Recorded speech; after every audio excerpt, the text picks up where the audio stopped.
Allah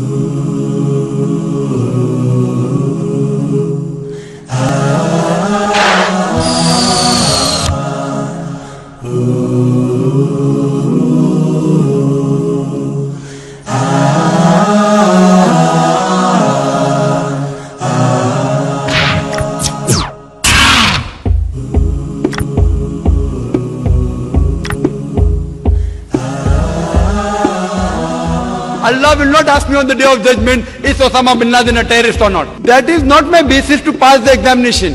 That do you agree Saddam Hussein is a terrorist or not?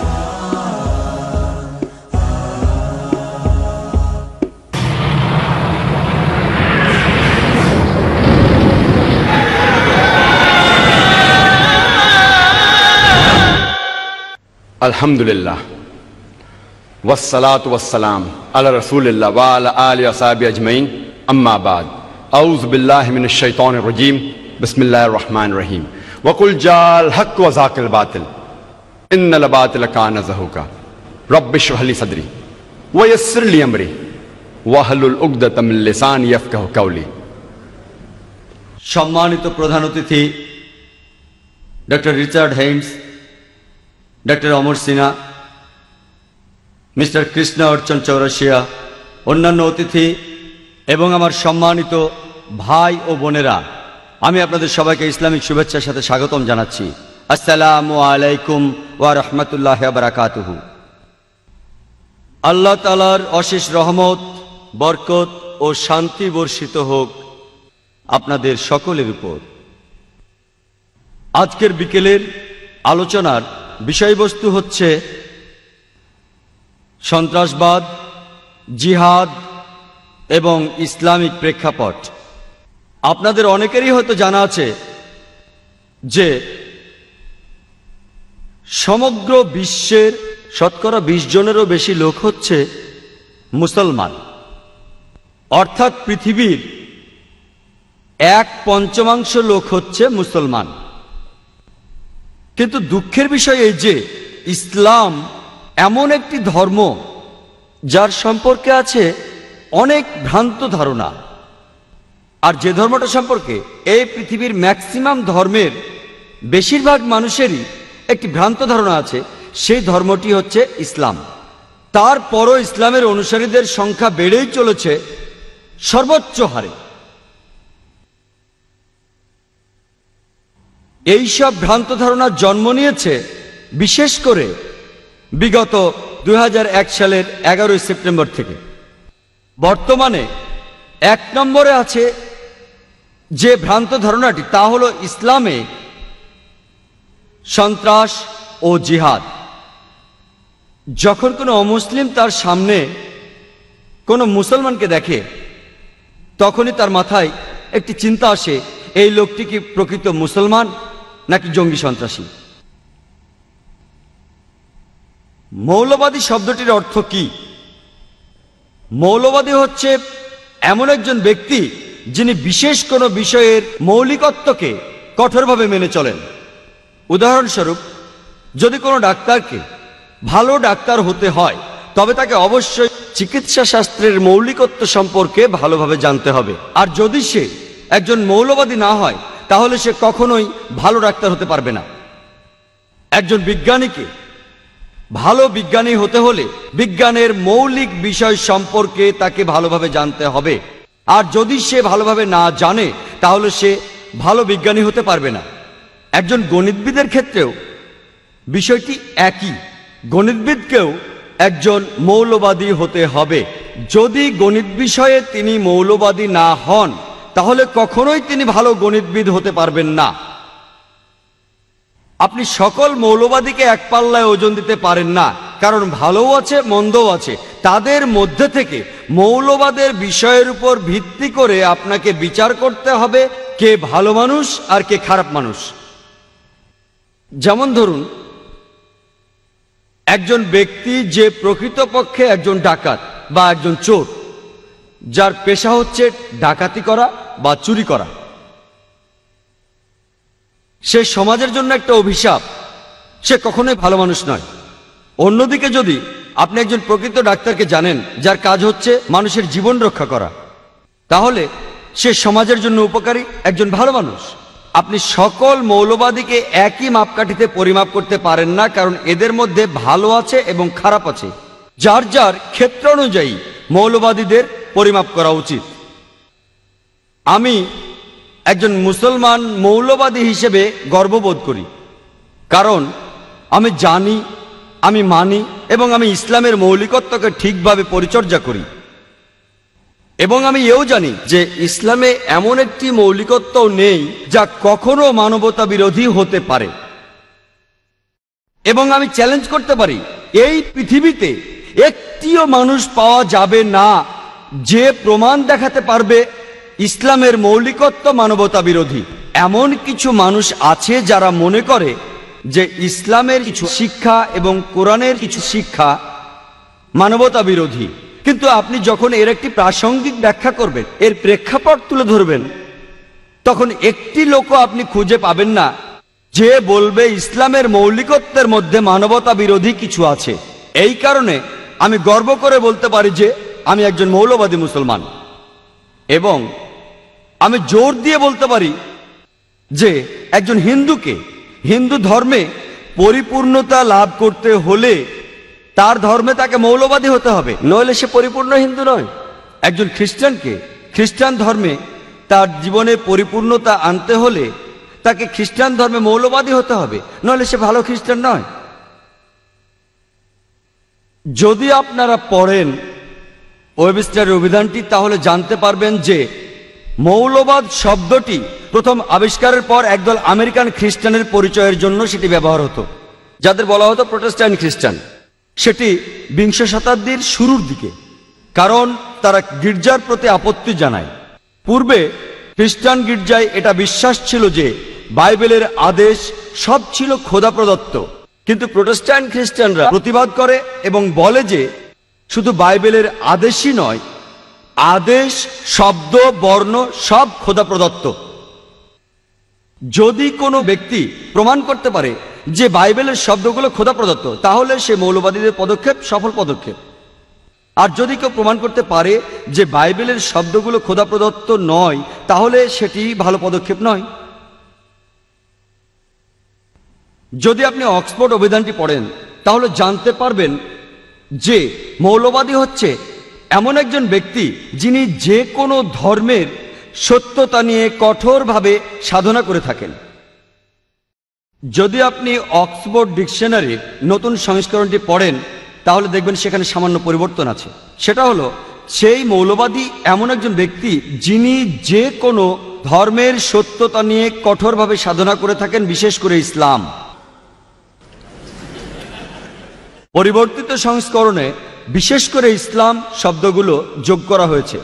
যে মুহূর্তে আপনি মৌলবাদী শব্দটি শোনেন, ঠিক তখনই আপনি একজন মুসলমানের কথা চিন্তা করেন যে কিনা সন্ত্রাসী। সন্ত্রাসবাদের ব্যাপারে আমি যদি বলি, যদি মুসলমানদের ব্যাপারটা ধরি, তাহলে প্রত্যেকটি মুসলমানই এক একজন সন্ত্রাসী। আপনারা হয়তো অবাক হয়ে ভাবতে পারেন যে ডাক্তার জাকির নায়েক এসব কি কথা বলছেন যে প্রত্যেক মুসলমানই সন্ত্রাসী। সন্ত্রাসের সংজ্ঞাটা কি? সন্ত্রাসীর প্রকৃত অর্থ হচ্ছে যে অন্যায়ভাবে সমাজে মানুষকে ভয় দেখায়। একজন ডাকাত যদি কোনো পুলিশকে দেখে ভয় পায়, তাহলে সেই পুলিশ ডাকাতের কাছে একজন সন্ত্রাসী। তাই এই ধারণার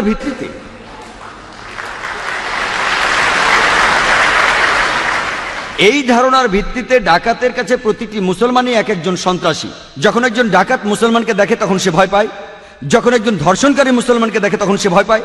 এইভাবে প্রতিটি অসামাজিক কার্যকলাপে প্রত্যেকটি মুসলমানের এক একজন সন্ত্রাসী হওয়া উচিত।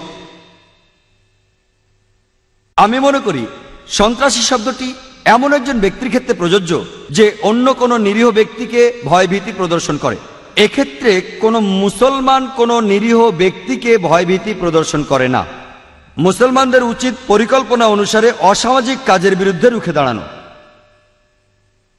এবং বেশিরভাগ ক্ষেত্রে একজন ব্যক্তিকে দুটি ভিন্ন ধরনের কর্মকাণ্ডে অংশগ্রহণ করতে হয়। উদাহরণস্বরূপ, 60 বছর পূর্বে যখন আমরা ব্রিটিশদের দ্বারা শাসিত ছিলাম, যখন তারা ভারতকে শাসন করত তখন কিছু ভারতবাসী আমাদের স্বাধীনতার জন্য লড়েছিল।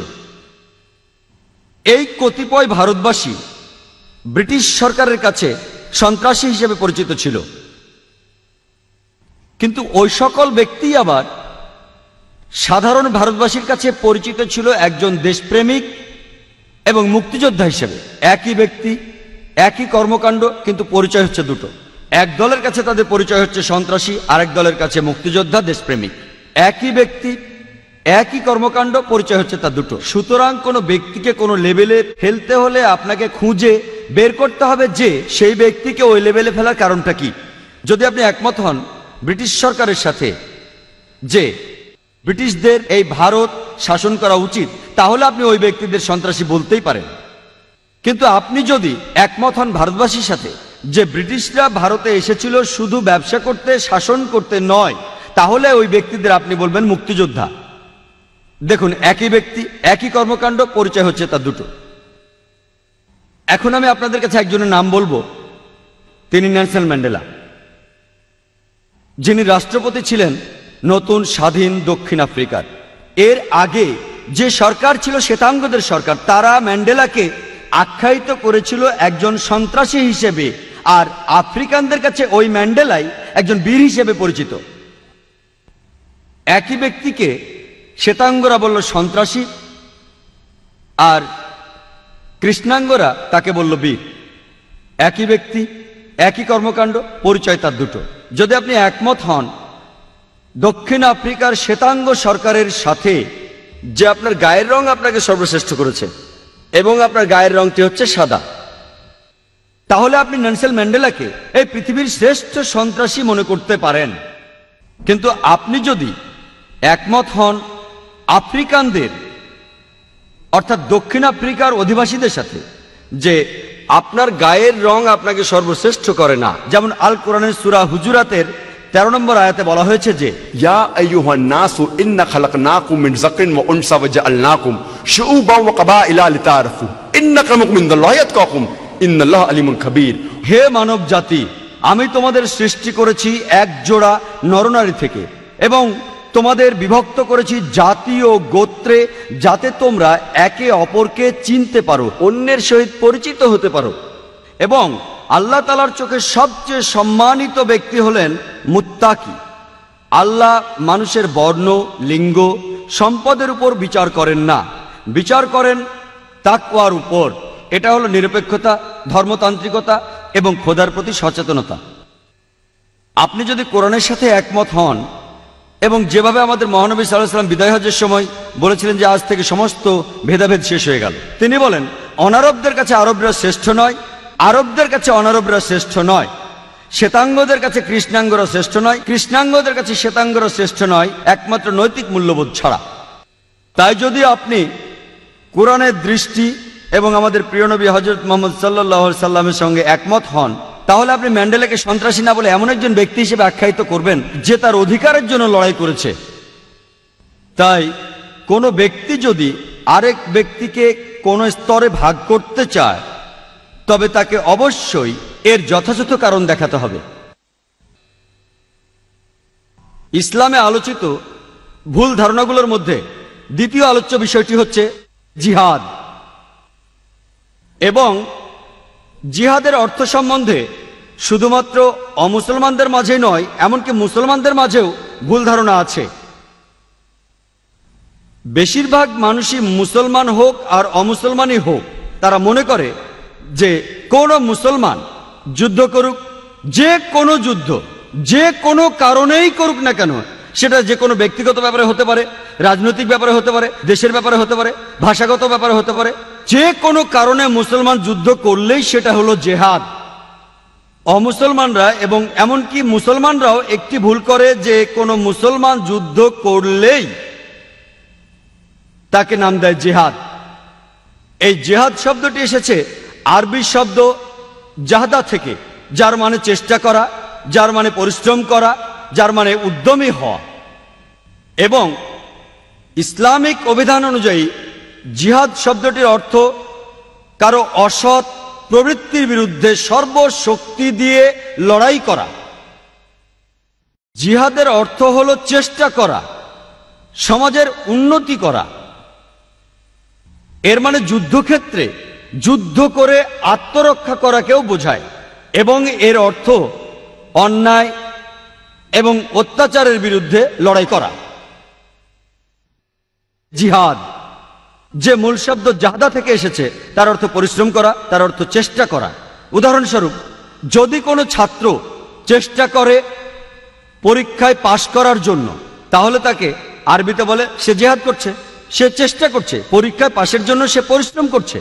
যদি কোনো চাকুরিজীবী চেষ্টা করে পরিশ্রম করে তার মনিবকে খুশি করার জন্য, সেটা ভালো কাজ দিয়ে করুক আর খারাপ কাজ দিয়ে করুক, সেটাই হলো জিহাদ। একজন চাকুরিজীবী তার সর্বশক্তি দিয়ে তার মালিককে খুশি করার জন্য চেষ্টা করে যাচ্ছে, সেটাই হচ্ছে জিহাদ। জিহাদ মানে সর্বশক্তি দিয়ে চেষ্টা করা। কোনো রাজনীতিবিদ যদি চেষ্টা করে ভোট পাওয়ার জন্য, সেটা ভালোভাবেই হোক আর খারাপভাবেই হোক, সেটাকেই বলা হচ্ছে আরবিতে জিহাদ। জিহাদ সম্পর্কে আরো একটি ভুল ধারণা মানুষের মধ্যে আছে।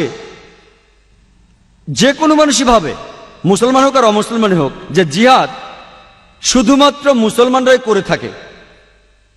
মূলত কোরআনের বাণীতে আল্লাহ সুবহানাহু ওয়া তাআলা বলেছেন যে অমুসলমানেরাও জিহাদ করে।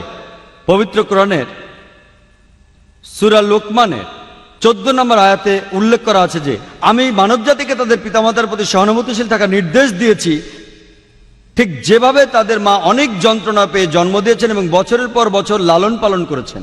এরপর সূরা লোকমানের 15 নম্বর আয়াতে উল্লেখ করা হয়েছে যে কিন্তু যদি তারা চেষ্টা করে, মানে তোমাদের পিতামাতা যদি চেষ্টা করে, তোমাদের চাপ দেয় অন্য কারো ইবাদত করার জন্য আল্লাহ ছাড়া, মানে আল্লাহ ব্যতীত, যাদের সম্পর্কে তোমাদের কোনো ধারণা নেই। কোরআনে আছে যদি তোমাদের পিতামাতা তোমাদের চাপ দেয়, চেষ্টা করে, জিহাদ করে, আল্লাহ ছাড়া অন্য কারো ইবাদত করানোর চেষ্টা করে, তাহলে তাদের অমান্য করো। যেহেতু কোরআনে বলেছে অমুসলিমরাও জিহাদ করে, একই কথা রিপিট হয়েছে পবিত্র কোরআনের সূরা আনকাবুতের 8 নম্বর আয়াতে। বলা হয়েছে মানবজাতিকে নির্দেশ দেওয়া হয়েছে যে তোমাদের পিতামাতা যদি সর্বশক্তিমান আল্লাহ ব্যতীত অন্য কারো ইবাদত করানোর চেষ্টা করে, চাপ সৃষ্টি করে বা জিহাদ করে, যাদের সম্বন্ধে তোমাদের কোনো ধারণা নেই, তবে পিতামাতার আদেশ অমান্য করো, কিন্তু তাদের প্রতি সহানুভূতিশীল থাকো। অর্থাৎ আমরা কোরআন থেকে জানতে পারলাম এমনকি অমুসলিমরাও জিহাদ করে। আবার পবিত্র কোরআনের সূরা আল নিসার 76 নম্বর আয়াতে উল্লেখ করা হয়েছে যে ঈমানদারগণ যুদ্ধ করেন আল্লাহ সুবহানাহু ওয়া তাআলার পথে, আর কাফিররা যুদ্ধ করে শয়তানের পথে। তাই যুদ্ধ করো শয়তানের ভাইদের বিরুদ্ধে। এখানে আরো বলা হচ্ছে যে শয়তান লোকেরা তারাও জিহাদ করে। তাহলে জিহাদ একটা আরবি শব্দ যার অর্থ হলো চেষ্টা করা, সংগ্রাম করা। উপযুক্ত কারণে যদি বিশ্বাসীরা তারা আল্লাহর পথে সংগ্রাম করে, তাকে বলা হয় জিহাদ ফি সাবিলিল্লাহ। আর খারাপ লোকেরা তারা সংগ্রাম করে শয়তানের পথে, তাকে বলা হয় জিহাদ ফি সাবি শয়তান। তাহলে জিহাদ দুই প্রকার, ভালো জিহাদ আর খারাপ জিহাদ। সংগ্রাম করা ভালোর জন্য, সংগ্রাম করা খারাপ কিছুর জন্য। তবে ইসলামের নিয়ম অনুযায়ী যদি তেমন কিছু বলা না হয়, তখন ধরে নেওয়া হয় যে এই জিহাদ ভালো কিছুর জন্য, এই জিহাদ ফি সাবিলিল্লাহ, এই জিহাদ আল্লাহ সুবহানাহু ওয়া তাআলার পথে। আল্লাহ বিশেষভাবে বলেছেন যদি কিছু বলা না হয়, এটা ধরে নেওয়া হয় যে যখনই জিহাদের কথা উল্লেখ করা হবে, এটার অর্থ জিহাদ ফি সাবিলিল্লাহ, এই জিহাদ আল্লাহ সুবহানাহু ওয়া তাআলার পথে। আরো একটা ভুল ধারণা আছে, বেশিরভাগ মানুষই, হোক সে মুসলিম বা অমুসলিম, তারা মনে করেন যে জিহাদ মানে পবিত্র যুদ্ধ। সত্যি বলতে কি, যদি আপনি কোরআন পড়েন, পবিত্র যুদ্ধ শব্দটা কোথাও লেখা নেই পবিত্র কোরআনে। আপনি কোথাও পাবেন না পবিত্র যুদ্ধ শব্দটি। একটি সহিহ হাদিসও পাবেন না যেখানে এই কথাটি বলেছেন হযরত মুহাম্মদ সাল্লাল্লাহু আলাইহি ওয়াসাল্লাম। আরবি অনুবাদ করলে হলিওয়ার ইংরেজি শব্দের অর্থ দাঁড়ায় যে হারবুম মুকাদ্দাসা, যার অর্থ পবিত্র যুদ্ধ। এই শব্দটা কোথাও উল্লেখ নেই পবিত্র কোরআনের, কোথাও উল্লেখ নেই, একটি হাদিসেও নেই হযরত মুহাম্মদ সাল্লাল্লাহু আলাইহি সাল্লামের। এই শব্দটা পবিত্র যুদ্ধ প্রথম ব্যবহার করেছিল ওরিয়েন্টালিস্টরা, যখন তারা বই লিখতে শুরু করলো ইসলামের উপর, আর দুর্ভাগ্যজনকভাবে অনেক মুসলমান পণ্ডিত এমনকি তারাও জিহাদের অনুবাদ করেন পবিত্র যুদ্ধ। এটা দুর্ভাগ্যজনক। যদি কেউ একজন ভুল করে ব্যাখ্যা দেয় ইসলামের কোনো কিছু, দুর্ভাগ্যজনকভাবে অনেক মুসলমান পণ্ডিত এমনকি তারাও ইংরেজিতে অনুবাদ করেন আর মনে করেন যে জিহাদ শব্দটির সবচেয়ে কাছাকাছি ইংরেজি হলো হলিওয়ার। এটা সম্পূর্ণ ভুল। যে শব্দটার উল্লেখ আছে কোরআনে সেটা হলো যুদ্ধ, যার আরবি হলো কিতাল, যার অর্থ হত্যা করা। এবং এখানেও যুদ্ধ দুই প্রকার, হত্যা করা দুই প্রকার, ভালোর জন্য যুদ্ধ, খারাপের জন্য যুদ্ধ। পবিত্র কোরআনে উল্লেখ আছে সূরা নিসার ৭৬ নম্বর আয়াতে যে বিশ্বাসীরা তারা যুদ্ধ করে আল্লাহ সুবহানাহু ওয়া তাআলার পথে, তারা যুদ্ধ করে আল্লাহ সুবহানাহু ওয়া তাআলার পথে, আর অবিশ্বাসীরা তারা যুদ্ধ করে শয়তানের পথে। তাহলে বিশ্বাসীরা তারা যুদ্ধ করে শয়তানের ভাইদের বিরুদ্ধে, তার অর্থ খারাপ লোকেরা তারা যুদ্ধ করে শয়তানের পথে, আর ভালো লোকেরা তারা যুদ্ধ করে মহান স্রষ্টার পথে। তাহলে জিহাদ কোনোভাবেই পবিত্র যুদ্ধ নয়। আর কিতালের অর্থ যুদ্ধ করা, কিতাল ফি সাবিলিল্লাহ অর্থ যুদ্ধ করা আল্লাহ সুবহানাহু ওয়া তাআলার পথে, আর কিতাল ফি সাবিল শয়তান অর্থ যুদ্ধ করা শয়তানের পথে। জিহাদ শব্দটা কোরআনে উল্লেখ করা হয়েছে অনেকবার বিভিন্ন প্রসঙ্গে। এই শব্দটা ব্যবহার করেছেন আমাদের প্রিয় নবী হযরত মুহাম্মদ সাল্লাল্লাহু আলাইহি ওয়াসাল্লাম নির্ভরযোগ্য অনেক হাদিসে। যদি আপনি কোরআন পড়েন, পবিত্র কোরআনের সূরা হজের ৭৮ নম্বর আয়াতে উল্লেখ করা আছে যে চেষ্টা করো আল্লাহ সুবহানাহু ওয়া তাআলার পথে, যেভাবে চেষ্টা করা উচিত, আন্তরিকভাবে আর নিয়মের সাথে। চেষ্টা করো আল্লাহ সুবহানাহু ওয়া তাআলার পথে আর যেভাবে তোমার চেষ্টা করা উচিত। পবিত্র কোরআনের সূরা তাওবার ২০ নম্বর আয়াতে উল্লেখ আছে যে সেই সব বিশ্বাসীদের জন্য যারা হিজরত করে আর চেষ্টা করে শক্তি আর বুদ্ধি দিয়ে আল্লাহ সুবহানাহু ওয়া তাআলার পথে, তাদের শরীর, সম্পদ আর সম্পত্তি দিয়ে। এই লোকগুলোই হচ্ছে তারা যারা সর্বোচ্চ পুরস্কার পাবে পরবর্তী জীবনে, জাহান্নামের আগুন থেকে তারা মুক্তি পাবে। এর অর্থ হচ্ছে এখানে বলা হয়েছে যে সেই সব লোক যারা হিজরত করে, তারা যদি সংগ্রাম করে, যদি জিহাদ করে, যদি চেষ্টা করে সর্বশক্তিমান আল্লাহর পথে, ভালো কাজ করে, যাবতীয় সম্পদ দিয়ে, স্বাস্থ্য দিয়ে, অর্থ দিয়ে, সময় দিয়ে, এই লোকগুলো সর্বোচ্চ সম্মান পাবে পরবর্তী জীবনে এবং তারা বেহেশতে যাবে। একই কথার উল্লেখ আছে আমাদের প্রিয় নবী হযরত মুহাম্মদ সাল্লাল্লাহু আলাইহি সাল্লামের হাদিসে। সহিহ বুখারীর ৪র্থ খণ্ডে ৪৬ নম্বর হাদিসে আমাদের প্রিয় নবী হযরত মুহাম্মদ সাল্লাল্লাহু আলাইহি সাল্লাম বলেছেন যে একজন মুজাহিদ যে চেষ্টা করে আল্লাহ তাআলার পথে, আর আল্লাহ নিজেই জানেন কোন মানুষটা জিহাদ করে তার পথে আন্তরিকতার সাথে। যেমন একজন মানুষ যিনি নিয়মিত রোজা রাখেন আর নামাজ পড়েন, আর যদি কোনো ব্যক্তি যে একজন মুজাহিদ আল্লাহর পথে চেষ্টা করেন, তিনি যদি নিহত হন তিনি বেহেশতে যাবেন, আর যদি তিনি ফিরে আসেন তিনি আসবেন বড় কোনো পুরস্কার নিয়ে আর গনিমতের মাল নিয়ে। জিহাদ শব্দটা পবিত্র কোরআনে বেশ কিছু জায়গায় উল্লেখ করা হয়েছে। আল্লাহ সুবহানাহু ওয়া তাআলা কোরআনের সূরা আনকাবুতের ৬ নম্বর আয়াতে বলেছেন, সেখানে আছে যে চেষ্টা করো আল্লাহ সুবহানাহু ওয়া তাআলার পথে, যেভাবে তোমার চেষ্টা করা উচিত। কিন্তু আল্লাহ সুবহানাহু ওয়া তাআলার কোনো অভাব নেই। তার মানে তুমি যদি চেষ্টা করো আল্লাহ সুবহানাহু ওয়া তাআলার পথে, তুমি নিজের জন্যই চেষ্টা করছো, কারণ আল্লাহ সুবহানাহু ওয়া তাআলা সৃষ্টিকর্তা, তার কোনো অভাব নেই। এটা নির্দেশ করছে যদি আপনি চেষ্টা করেন সর্বশক্তিমান স্রষ্টার পথে, সেটা আপনার নিজের ভালোর জন্য। এটা সর্বশক্তিমান স্রষ্টার ভালোর জন্য নয়, কারণ তিনি তার সৃষ্টির কোনো কিছুর উপর নির্ভরশীল নন, তিনি স্বনির্ভর, অন্য কারো সাহায্যের তার প্রয়োজন নেই। যদি আপনি চেষ্টা করেন, এখানে বলা হচ্ছে সেটা আপনার ভালোর জন্য। আল্লাহ পবিত্র কোরআনের সূরা তাওবার ২৪ নম্বর আয়াতে উল্লেখ করেছেন যে কুল ইন কানা আবাউকুম, যদি সে তোমার বাবা হয়, ওয়া আবনাউকুম, অথবা তোমার সন্তান, ওয়া ইখওয়ানুকুম, অথবা ভাই, ওয়া আজওয়াজুকুম, অথবা তোমার সঙ্গী, স্বামী বা স্ত্রী, ওয়া আশিরাতুকুম, অথবা আত্মীয় স্বজন, ওয়া আমওয়ালুন ইখতারাফতুমুহা ওয়া তিজারাতুন তাখশাউনা কাসাদাহা ওয়া মাসাকিনু তারযাউনাহা যে সম্পদ তুমি জমিয়েছ, যে ব্যবসা তুমি পরিচালনা করো, যে ঘরে তুমি বাস করো, আল্লাহ বলেছেন তোমার যা কিছু গুরুত্বপূর্ণ, তোমার বাবা, তোমার সন্তান, তোমার ভাই, তোমার স্বামী বা স্ত্রী, তোমার আত্মীয় স্বজন, যে সম্পদ তুমি জমিয়েছ, যে ব্যবসা দিয়ে তুমি রোজগার করো, যে ঘরে তুমি বাস করো, তোমার কাছে আর কি গুরুত্বপূর্ণ? আল্লাহ আরো বলছেন আহাব্বা ইলাইকুম মিনাল্লাহি ওয়া রাসূলিহি ওয়া জিহাদিন ফি সাবিলিহি। তুমি যদি এই 8টা জিনিসকে বেশি ভালোবাসো আল্লাহ থেকে, তার নবী থেকে, এবং আল্লাহ সুবহানাহু ওয়া তাআলার পথে জিহাদ করো। জিহাদ শব্দটা আবার এখানে এসেছে, বলা হয়েছে যদি তুমি 8টা জিনিসকে বেশি ভালোবাসো সর্বশক্তিমান আল্লাহর থেকে, আল্লাহর প্রেরিত নবী থেকে, আর যদি তুমি জিহাদ করো, যদি সংগ্রাম করো আল্লাহ সুবহানাহু ওয়া তাআলার পথে, তাহলে হাত্তা ইয়াতি আল্লাহু বিআমরি ওয়াল্লাহু লা ইয়াহদিল ফাসিকিন। অপেক্ষা করো যতক্ষণ আল্লাহ তোমার ব্যাপারে সিদ্ধান্ত না নেন, অপেক্ষা করো যতক্ষণ আল্লাহ তোমাকে ধ্বংস না করেন। ওয়াল্লাহু লা ইয়াহদিল ফাসিকিন। এবং আল্লাহ ফাসিক লোকদের পথ দেখান না। আল্লাহ বলছেন যদি তুমি এই 8টা জিনিসকে বেশি ভালোবাসো আল্লাহর থেকে, সর্বশক্তিমান স্রষ্টার থেকে, তার প্রেরিত নবী থেকে, এবং চেষ্টা করো আল্লাহ সুবহানাহু ওয়া তাআলার পথে, তাহলে অপেক্ষা করো যতক্ষণ আল্লাহ তোমার ব্যাপারে সিদ্ধান্ত না নেন। আর আল্লাহ ফাসিক এবং অবাধ্য লোকদের পথ দেখান না।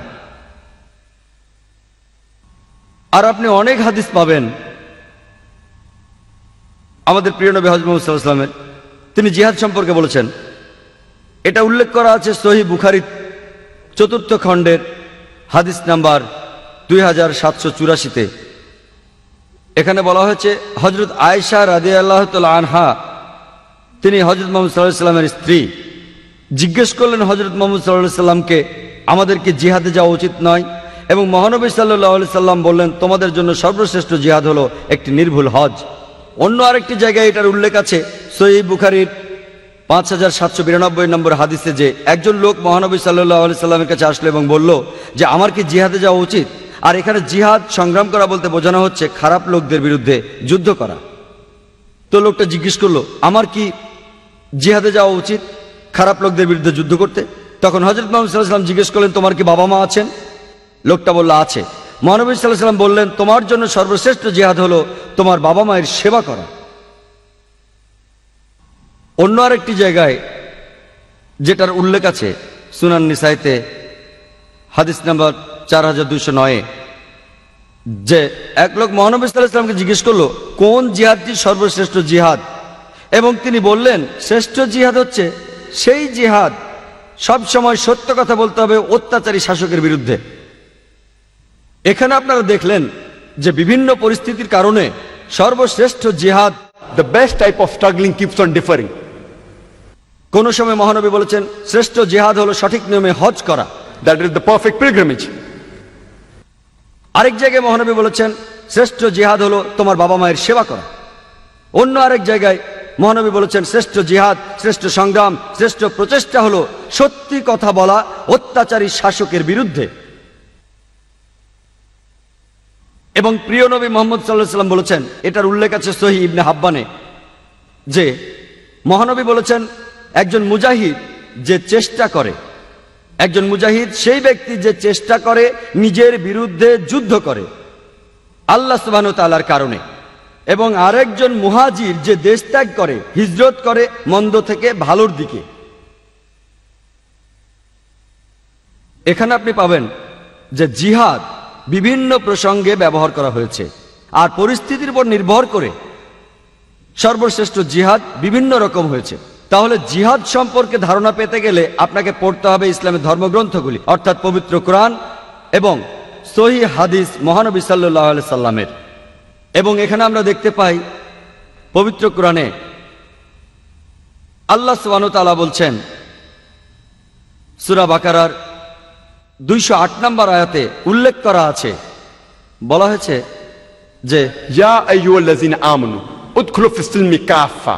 ও তুমি বিশ্বাস করো ইসলামের জগতে প্রবেশ করো সমস্ত অন্তর দিয়ে, এবং অনুসরণ করো না খুতুওয়াতুন শয়তান, শয়তানের দেখানো পথ।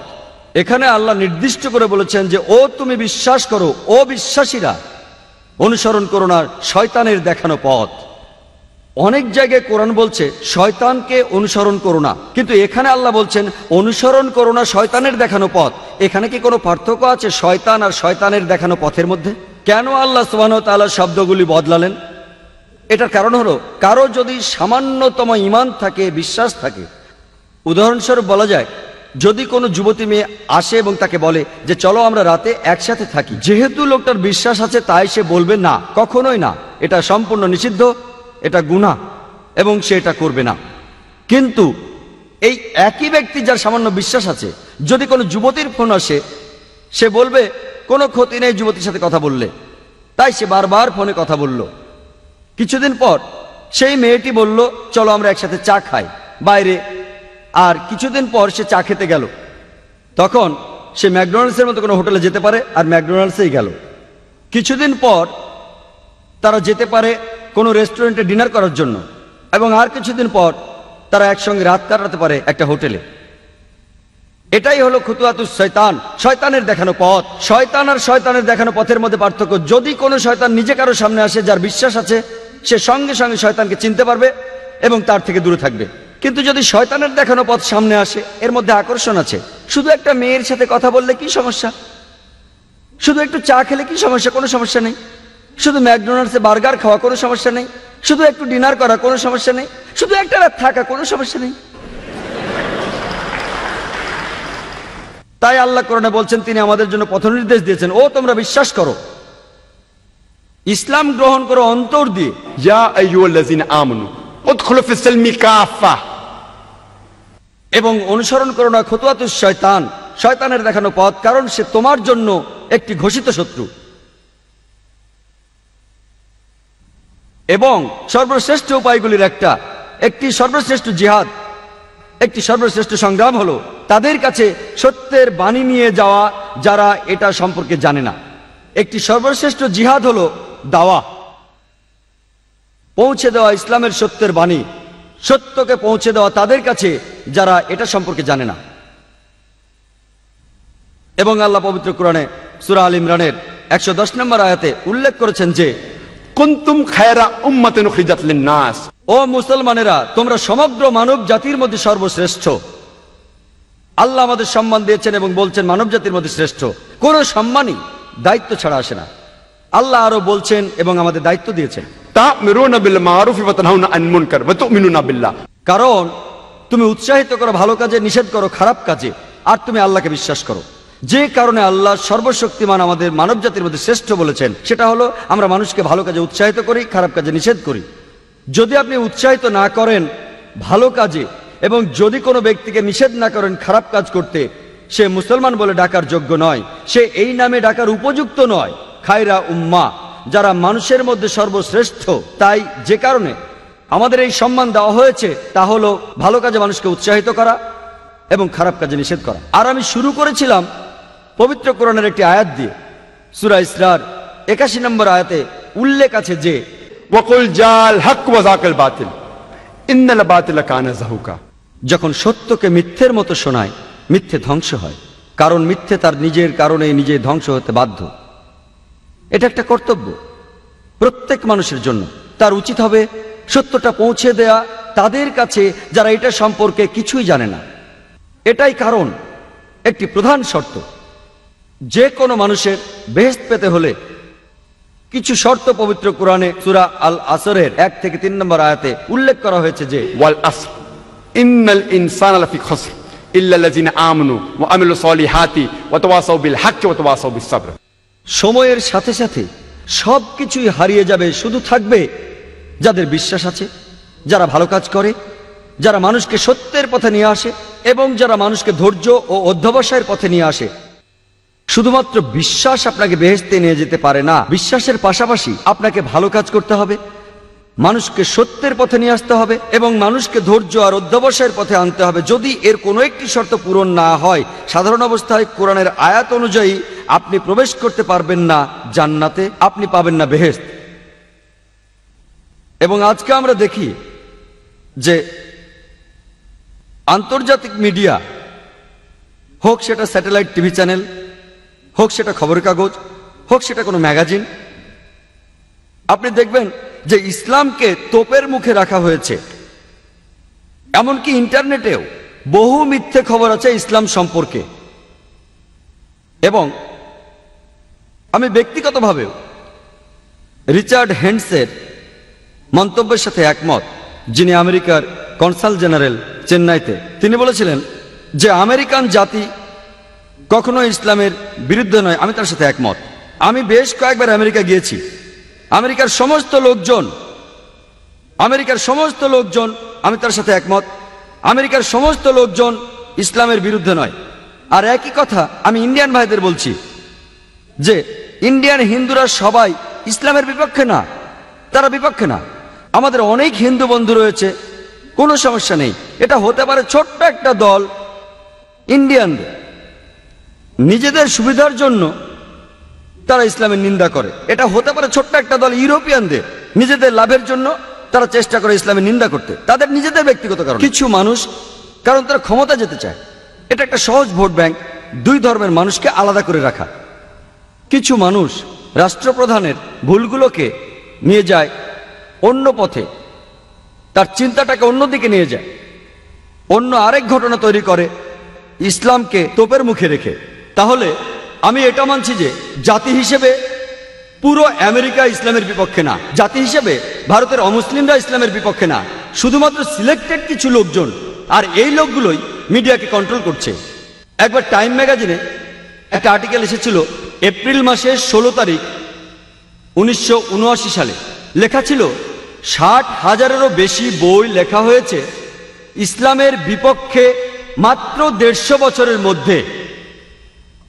60,000-এরও বেশি বই ইসলামের বিপক্ষে লেখা হয়েছে মাত্র 150 বছরের মধ্যে। আপনি যদি হিসেব করেন টাইম ম্যাগাজিনের এই আর্টিকেল অনুযায়ী প্রত্যেক দিন ইসলামের বিপক্ষে একটার বেশি বই লেখা হয়েছে, প্রত্যেক দিন। আর মিডিয়া, আমি মিডিয়াকে দোষ দেব, আর দোষ দেব পলিটিশিয়ানদের। আমাদের আজকের এই সমস্যার জন্য আমার মতে দায়ী, এই সমস্যার জন্য মিডিয়া আর পলিটিশিয়ানরা। আমার কথায় যদি কেউ আহত হয়ে থাকেন তাহলে আমি দুঃখিত, কারণ আমি কাউকে আঘাত করতে চাইনি। এটা জাস্ট আমার মতামত। আপনি যদি মিডিয়াকে ভালো করে দেখেন, আমি জানি এখানে অনেক সাংবাদিক আছেন। সকালেও আমি বলেছিলাম যে অধিকাংশ সাংবাদিকই আছেন সত্যবাদী, আর তারা বেশ ভালো। বিপক্ষে রয়েছে বেশিরভাগ মানুষ, অর্ধেকেরও বেশি। এর মানে কিন্তু সবাই না, এর মানে অর্ধেকেরও বেশি।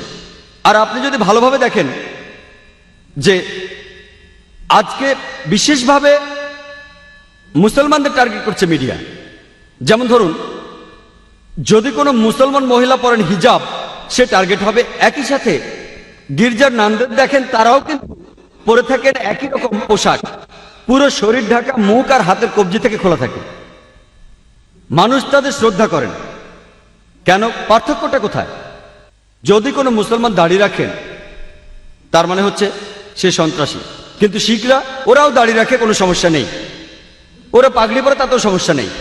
আমি 90-এর দশকে যখন প্রথম কানাডা গিয়েছিলাম, সেখানে দেখি একজন শিখ, সে কোর্টে মামলা করেছিল। সে ছিল একজন কানাডিয়ান নাগরিক, আর সে কেস করেছিল যে সে কানাডিয়ান আর্মিতে তার পাগড়ি খুলবে না, এবং কেসে জিতেছিল। গত মাসে একটা খবর এসেছিল যে একজন শিখ, সে ইংল্যান্ডের নাগরিক এবং কোর্টে কেস করেছিল, সে তার মাথার পাগড়ি খুলবে না কলেজে, আর সে জিতেছিল। আর এখানে দেখি যদি কোনো মুসলমান দাড়ি রাখে তাহলে মানুষ ভাবে দাড়ি তার ক্ষতি করতে পারে। আমি জানি না দাড়ি কোন ক্ষতিটা করতে পারে, একটা মাছিও তো মারতে পারে না।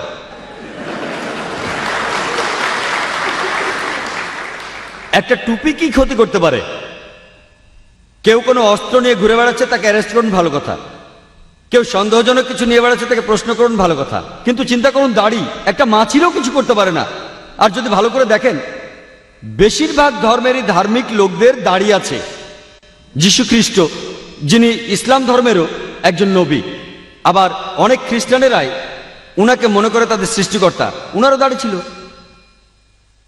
সব সাধু সন্ন্যাসীদেরও দাড়ি আছে। বেশিরভাগ ধর্মেই গুরুত্বপূর্ণ লোকদের, মানে বেশিরভাগ ধার্মিক লোকদের, যদি ধর্মগুলো একটু ভালো করে দেখেন, উপরের সারির দিকে তাদেরও দাড়ি আছে। তাহলে দাড়ি থাকলে সমস্যা কি? আসলে কোনো সমস্যাই নেই। এটা হচ্ছে মিডিয়ার এক ধরনের প্রতারণা। এটা আসলে মিডিয়া বানিয়ে মুসলমানদের টার্গেট করাচ্ছে। আর এর ফলে এখনকার পৃথিবীর অবস্থা হচ্ছে যে ইসলাম সম্পর্কে একটা ভুল ধারণা আছে, এবং মুসলমানদেরও দোষ দেব যে আমরা তাদের কাছে সত্যি কথাটা পৌঁছে দিতে পারছি না, একেবারে পারছি না। এদিকে কোরআনের বেশ কিছু আয়াত প্রসঙ্গ ছাড়াই উল্লেখ করা হয়েছে।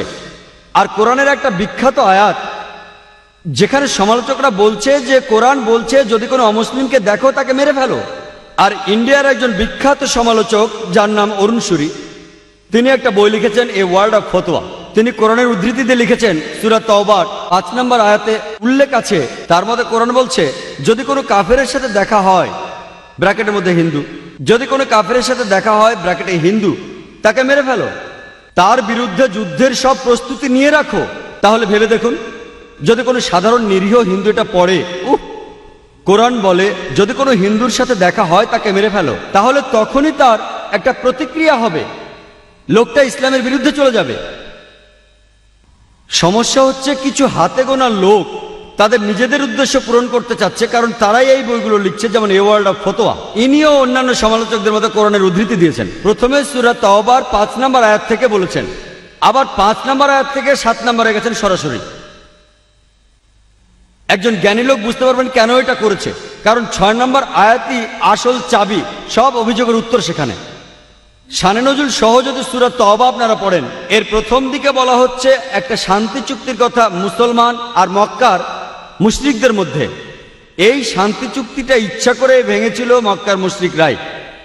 আর তখনই মহান আল্লাহ 5 নম্বর আয়াতে বলেন যে যুদ্ধের ময়দানে যখনই তোমার শত্রুকে দেখতে পাবে, কাফির মানে অবিশ্বাসী শত্রু, যখনই তোমার শত্রুকে দেখতে পাবে ওকে মেরে ফেলো। যুদ্ধের ময়দানে যদি কেউ প্রসঙ্গ ছাড়া উদ্ধৃতি দেন সেটা হাস্যকর হবে। চিন্তা করুন, প্রায় 40 বছর আগে আমেরিকার সাথে যখন ভিয়েতনামে যুদ্ধ চলছিল, তখন যদি আমেরিকান আর্মি জেনারেলরা বা আমেরিকার প্রেসিডেন্ট যুদ্ধের ময়দানে আমেরিকান সৈন্যদের বলে যে আমার সৈন্যরা তোমরা ভয় পেও না, যেখানে কোনো ভিয়েতনামীকে দেখবে মেরে ফেলো, এটা তারা বলেছে সাহস দেওয়ার জন্য। কিন্তু এখন যদি কেউ উদ্ধৃতি দেয় যে আমেরিকার প্রেসিডেন্ট বলেছে কোনো ভিয়েতনামীকে দেখলেই তোমরা মেরে ফেলো, তখন কথাগুলো হাস্যকর হবে। সবকিছুর একটা কারণ থাকে। আর এটা খুব স্বাভাবিক যে একজন আর্মি জেনারেল নিজের সৈন্যদের সাহস দেওয়ার জন্য এমন কথা বলতেই পারেন। তাহলে একইভাবে আল্লাহ যদি বিশ্বাসীদের কোরআনের মাধ্যমে বলেন যখনই শত্রুরা তোমাদের মারতে আসবে তাদের মেরে ফেলতে ভয় পেও না, তাহলে সেখানে সমস্যা কোথায়? আর এর পরে 6 নম্বর আয়াতে বলছেন যে অবিশ্বাসীরা যদি নিরাপত্তা চায় তাদের কিন্তু ছেড়ে দিতে বলা হচ্ছে না। যদি তারা নিরাপত্তা চায়, যদি তারা শান্তি চায়, তাহলে তোমরা তাদের নিরাপদ স্থানে নিয়ে যাও, যেন তারা আল্লাহর বাণী সম্পর্কে জানতে পারে। কোরআন কিন্তু বলছে না যে শত্রু শান্তি চাইলে তোমরা তাকে ছেড়ে দাও। কোরআন বলছে তাদের নিরাপদ স্থানে তোমরা নিয়ে যাও। আজকের দিনে সবচেয়ে মহৎ জেনারেল, সবচেয়ে শিক্ষিত সৈন্য হয়তো বলবে শত্রু যদি শান্তি চায় তোমরা তাকে ছেড়ে দাও। কোনো আর্মি জেনারেল কি বলবে তোমরা তাদের কোনো নিরাপদ স্থানে নিয়ে যাও? কিন্তু কোরআন এই কথাই বলছে।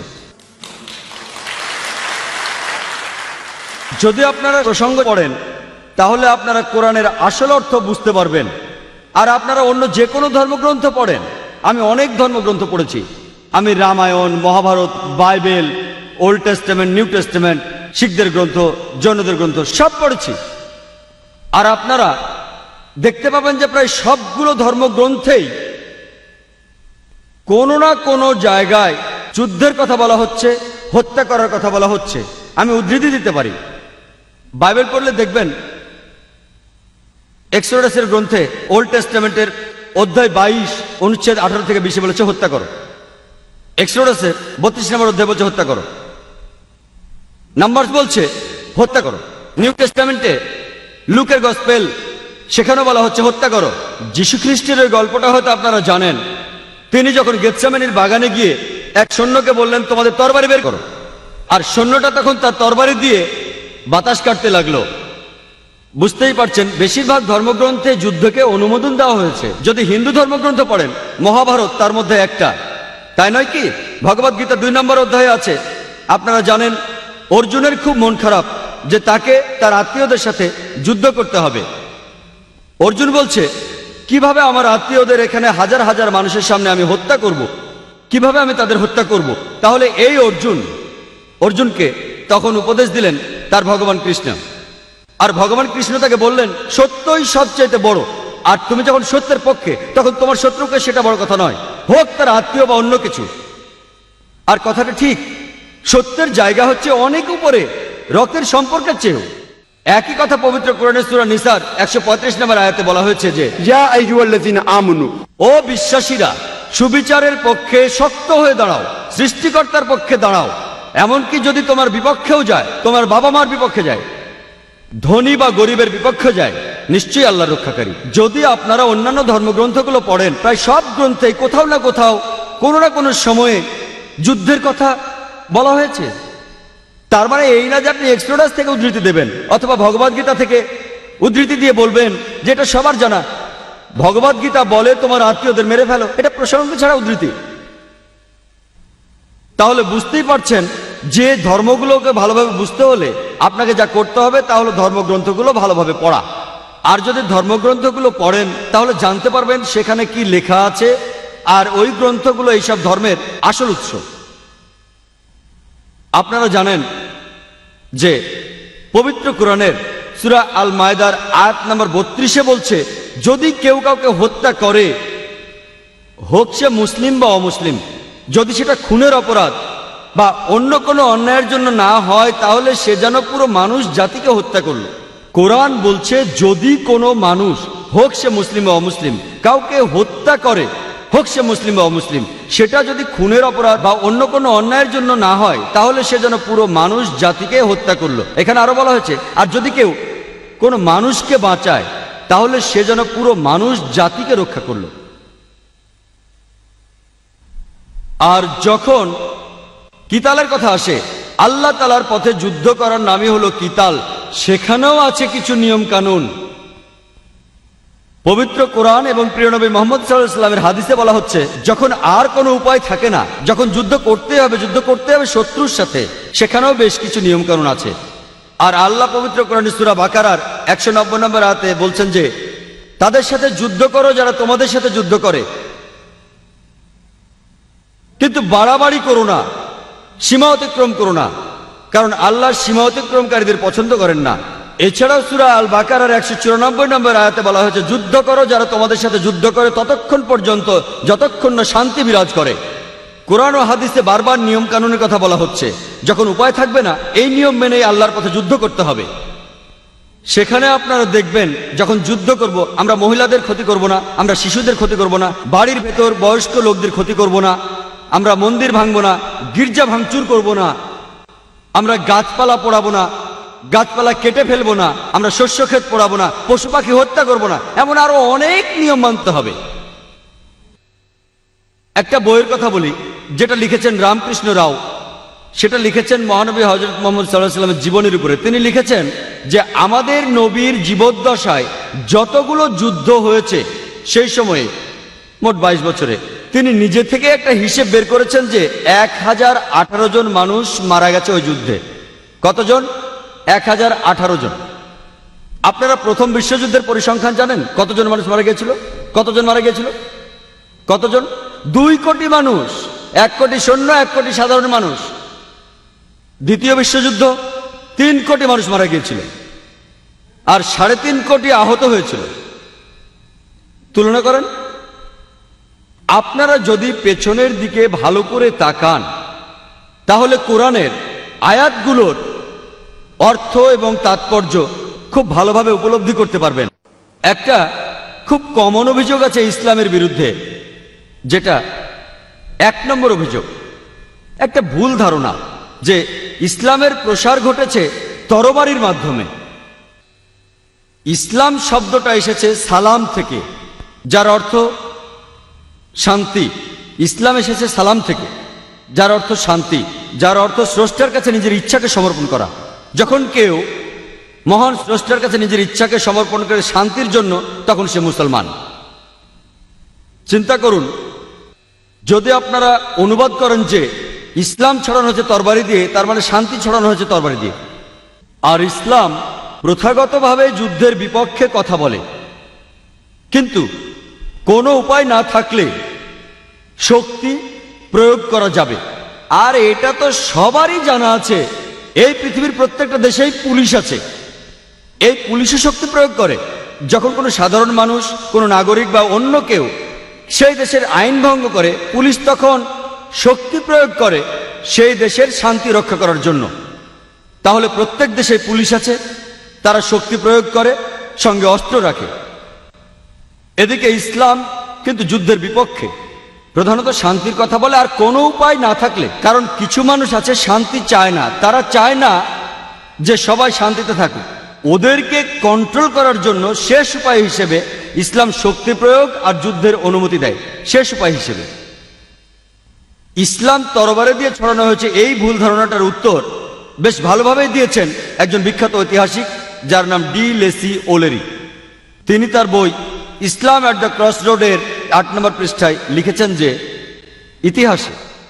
ইতিহাসে এটা পরিষ্কার যে মুসলমানদের তরবারি হাতে নিয়ে ইসলাম ছড়ানো আর বিভিন্ন দেশ জয় করার আজগুবি এই গল্পটা মিথ্যে ছাড়া কিছুই নয়। এই অত্যন্ত মুখরোচক মিথ্যেটাকে বারবার বলা হয়েছে গল্প আকারে। ডিলেসি ওলেরি লিখেছেন তার ইসলাম অ্যাট দ্য ক্রস রোডে, ইতিহাসে এটা পরিষ্কার যে মুসলমানদের তরবারি হাতে নিয়ে ইসলাম ছড়ানো আর পৃথিবীর বিভিন্ন দেশ জয় করার গল্পটা অসাধারণ আজগুবি একটা বানানো মিথ্যে গল্প ছাড়া আর কিছুই নয়, যেটা বারবার বলা হয়েছে। আর আমরা জানি যে মুসলমানরা, আমরা স্পেনে 800 বছর রাজত্ব করেছি। আমরা সেখানে তরবারি দিয়ে কাউকে ইসলাম গ্রহণ করতে বাধ্য করিনি। পরবর্তীতে ক্রুসেডরা এসে যখন মুসলমানদের সরিয়ে দিল, সেই সময় একজন মুসলমানও প্রকাশ্যে আজান দিতে পারত না। মুসলমানরা মানে আমরা গত 1400 বছর ধরে আরব বিশ্বে রাজত্ব করছি। কিছু সময় ব্রিটিশ শাসন করেছে, কিছু সময় ফ্রেঞ্চ শাসন করেছে। এই সময়টা বাদে পুরো 1400 বছর ধরে মুসলমানরা আরব বিশ্বে রাজত্ব করছে।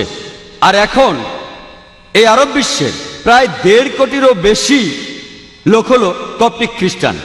কপ্টিক খ্রিস্টান মানে যারা বংশ পরম্পরায় খ্রিস্টান। আরবের এই 1.5 কোটি কপ্টিক খ্রিস্টানরা এরা সাক্ষী আছে, এরা সাক্ষ্য দিচ্ছে যে ইসলামের প্রসার তরবারি দিয়ে হয়নি। মুসলমানরা ইন্ডিয়া শাসন করেছে প্রায় 1000 বছর। যদি তারা চাইতো তাহলে প্রত্যেক ইন্ডিয়ানকে তরবারির মুখে ইসলাম গ্রহণে বাধ্য করত। আজকে 1000 বছর পরেও ইন্ডিয়ার শতকরা 80 জন লোক মুসলমান নয়। এই 80% অমুসলিম ইন্ডিয়ান এরা সাক্ষ্য দেবে যে ইসলাম তরবারির মুখে প্রসার লাভ করেনি। কোন মুসলমান আর্মি মালয়েশিয়া জয় করতে গিয়েছিল? মালয়েশিয়াতে শতকরা 50 ভাগেরও বেশি মানুষ মুসলমান। কোন মুসলমান আর্মি ইন্দোনেশিয়াতে গিয়েছিল? ইন্দোনেশিয়ায় মুসলমানের সংখ্যা পৃথিবীর সবচেয়ে বেশি। কোন মুসলমান আর্মি আফ্রিকার পূর্ব উপকূলে গিয়েছিল? কোন মুসলমান আর্মি? কোন তরবারি? থমাস কার্লাইনের একটা উত্তর দিয়েছেন। তিনি একজন বিখ্যাত ঐতিহাসিক ইউরোপের, আর তিনি বলেছেন কোন তরবারি? তোমার তরবারি থাকতে হবে। প্রত্যেকটা নতুন ধারণায় একজনের মনে জন্ম নেয়, একজন মানুষের মাথায় জন্ম নেয়। একজন পুরো পৃথিবীর বিপক্ষে, একজন সব মানুষের বিরুদ্ধে। তখন যদি কেউ তরবারি দিয়ে সেটা ছড়াতে চায়, খুব একটা লাভ হবে না। প্রথমে একটা তরবারি থাকতে হবে।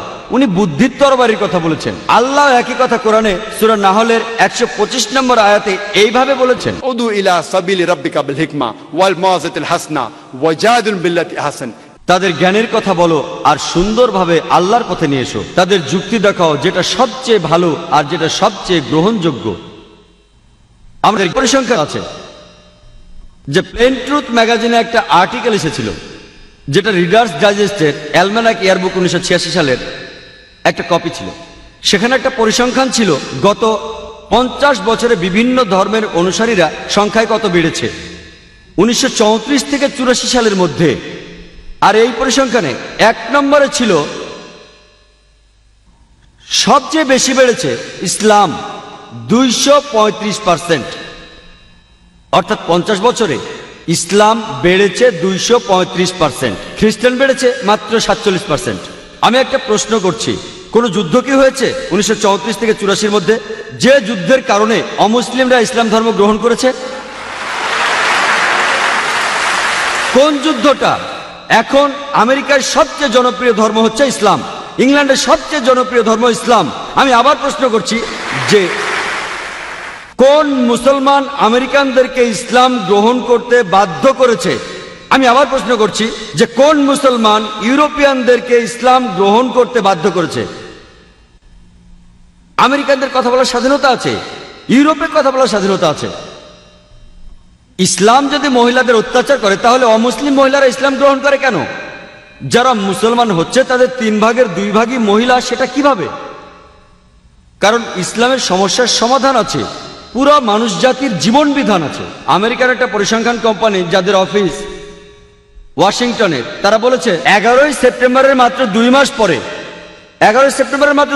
পরে 20,000 লোক ইসলাম গ্রহণ করেছে।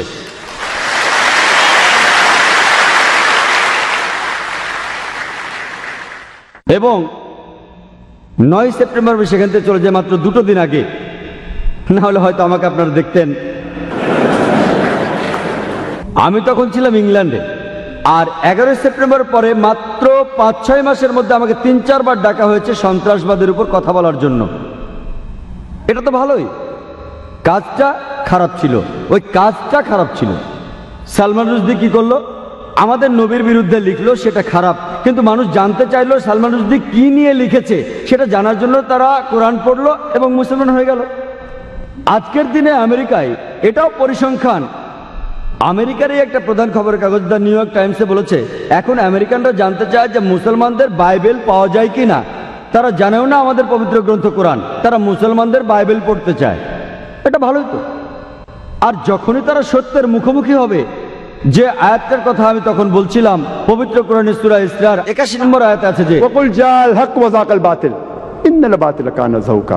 যখন সত্যের সামনে মিথ্যে দাঁড়ায়, মিথ্যে ধ্বংস হয়, কারণ মিথ্যে হলো খারাপ আর খারাপ ধ্বংস হবেই। আমাদেরকে ব্যবহার করতে হবে বুদ্ধির তরবারি, যুক্তির তরবারি, যেটা মানুষের মন জয় করে। আর আল্লাহ সুবহানাহু ওয়া তাআলা মহান স্রষ্টা, তিনি প্রতিজ্ঞা করেছেন কোরআনে 3 বার বিভিন্ন জায়গায় তিনি বলেছেন। সূরা তাওবার মধ্যে তিনি বলেছেন 33 নম্বর আয়াতে, সূরা সাফের মধ্যে তিনি বলেছেন 9 নম্বর আয়াতে, সূরা ফাত্তার 28 নম্বর আয়াতে তিনি বলেছেন। এই কথাগুলো তিনি 3 জায়গায় একইভাবে বলেছেন। হুয়াল্লাযী আরসালা রাসূলাহু বিল হুদা ওয়াদ দীনিল হক লিইয়ুযহিরাহু আলাদ দীনি কুল্লিহি ওয়ালাউ কারিহাল মুশরিকুন। আল্লাহ তার দূত পাঠিয়েছেন পথ নির্দেশ আর সত্যের ধর্ম দিয়ে, যে ধর্ম অন্য সব ধর্মের উপরে, আর ইসলাম ধর্ম হচ্ছে অন্য সব ধর্মের উপরে। এবং আল্লাহ বলেন অবিশ্বাসীরাও এই ধর্ম পছন্দ করে। আর সূরা ফাতার 28 নম্বর আয়াতে আল্লাহ আরো বলেছেন ওয়াকাফা বিল্লাহি শাহিদা, and enough is Allah's witness. আমি কথা শেষ করার আগে ইসলামের জিহাদ এবং টেররিজম সম্পর্কে একটা উদ্ধৃতি দিতে চাই, যেটা বলেছেন ডক্টর জোসেফ অ্যাডাম পিয়ারসন। তিনি বলেছেন লোকে দুশ্চিন্তা করে যে কোনো একদিন পারমাণবিক বোমা চলে যাবে সরাসরি আরবদের হাতে। তারা বুঝতে পারে না যে ইসলামের বোমা অনেক আগেই পৃথিবীতে পড়েছে, সেদিন পড়েছে যেদিন হযরত মুহাম্মদ সাল্লাল্লাহু আলাইহি ওয়াসাল্লাম জন্মগ্রহণ করেছেন। ওয়া আখিরু দাওয়ানা আলহামদুলিল্লাহি রাব্বিল আলামিন।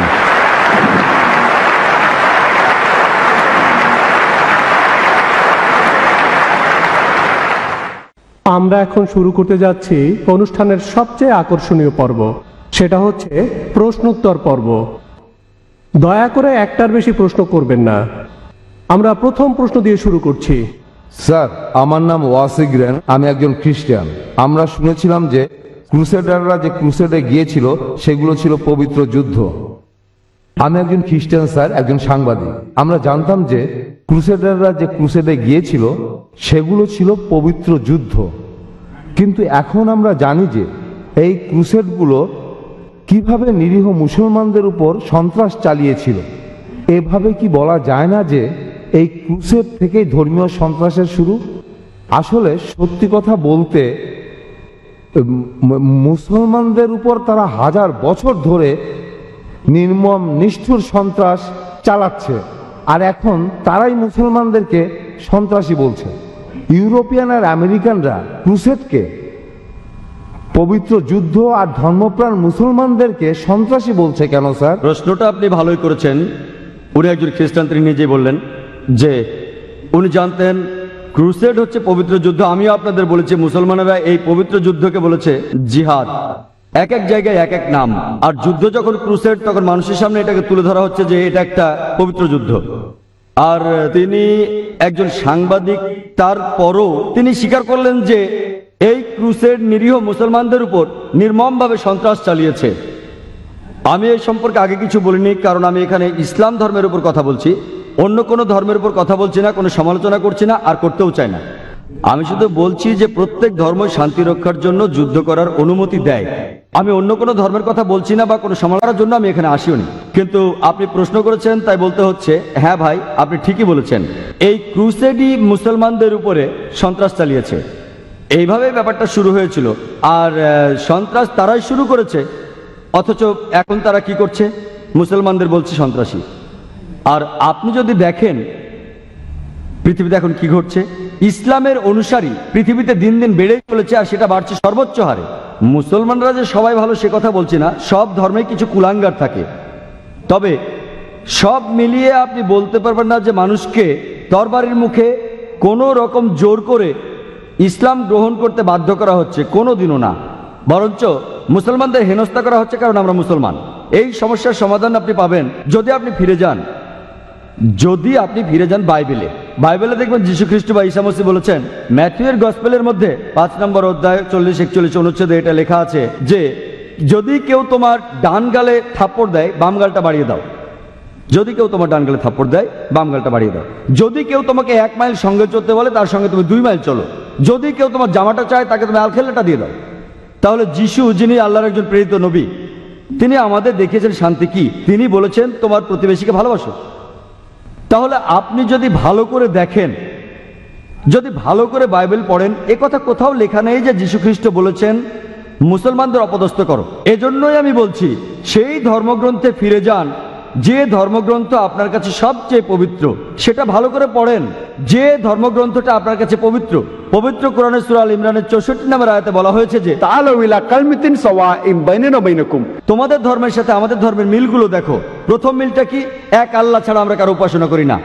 আশা করি আপনার উত্তরটা পেয়েছেন। প্রশ্নটা হচ্ছে ইসলামের বিরুদ্ধে যে বইগুলো লেখা হয়েছে তা নিয়ে, যেটা অনেকে বিশ্বাস করে পুরো পৃথিবী জুড়েই যে আমাদের ধর্ম ভুল, আমাদের কোরআন ভুল, আমাদের নবীরা ভুল। আর এটা যারা বিশ্বাস করে তাদের মধ্যে অনেক খ্রিস্টান আছে যারা বাইবেল বিশ্বাস করে। বাইবেল যে নবীদের কথা বলছে, কোরআনও সে নবীদের কথা বলছে। যীশু খ্রিস্ট আমাদের নবী, মুসা আলাইহিস সালামও আমাদের নবী। তাহলে সন্ত্রাসী বলতে শুধু মুসলমানদের বোঝানো হয় কেন?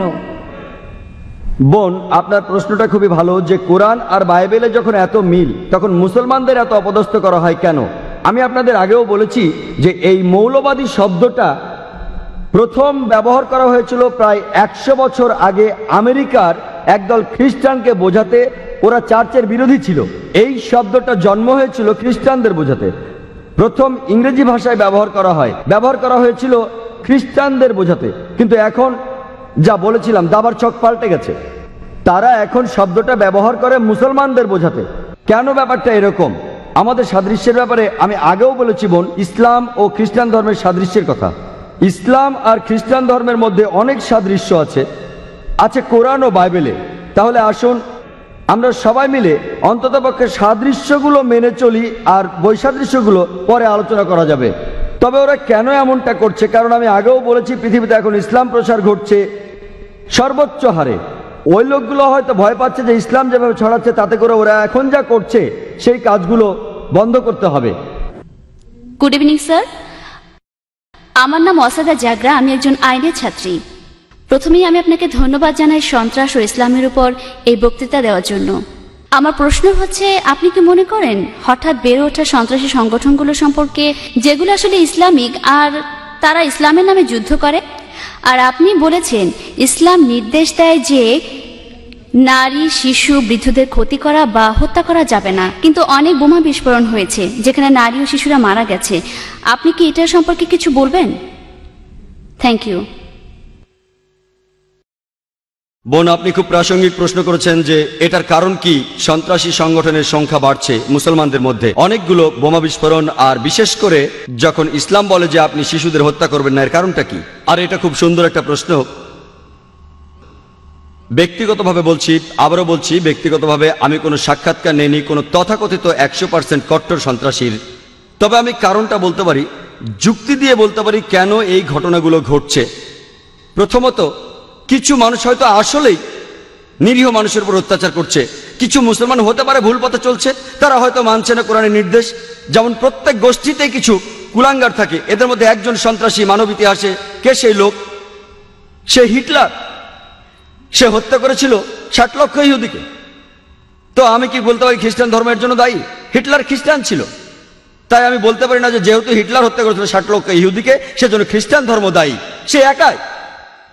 যদি পৃথিবীর সমস্ত সন্ত্রাসী সংগঠনগুলো দেখেন, আমার সন্দেহ 60 লক্ষ হবে কিনা, কিন্তু হিটলার একাই মেরেছিল 60 লক্ষ। আবার দেখেন মুসলিনি তিনিও একজন খ্রিস্টান।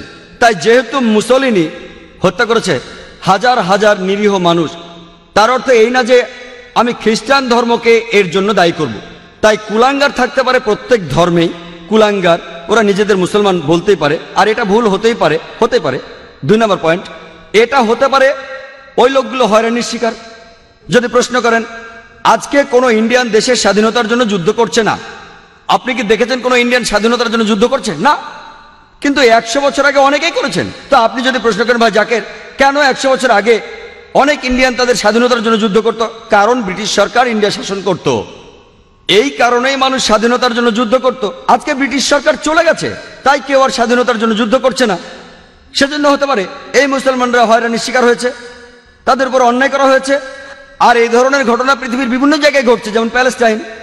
যদি আপনি ইতিহাস দেখেন তাহলে আপনি সেখানে দেখবেন, যদি আপনি ইতিহাস ঘাটেন আপনি দেখতে পাবেন যে তারা আসলেই হয়রানির শিকার হয়েছে।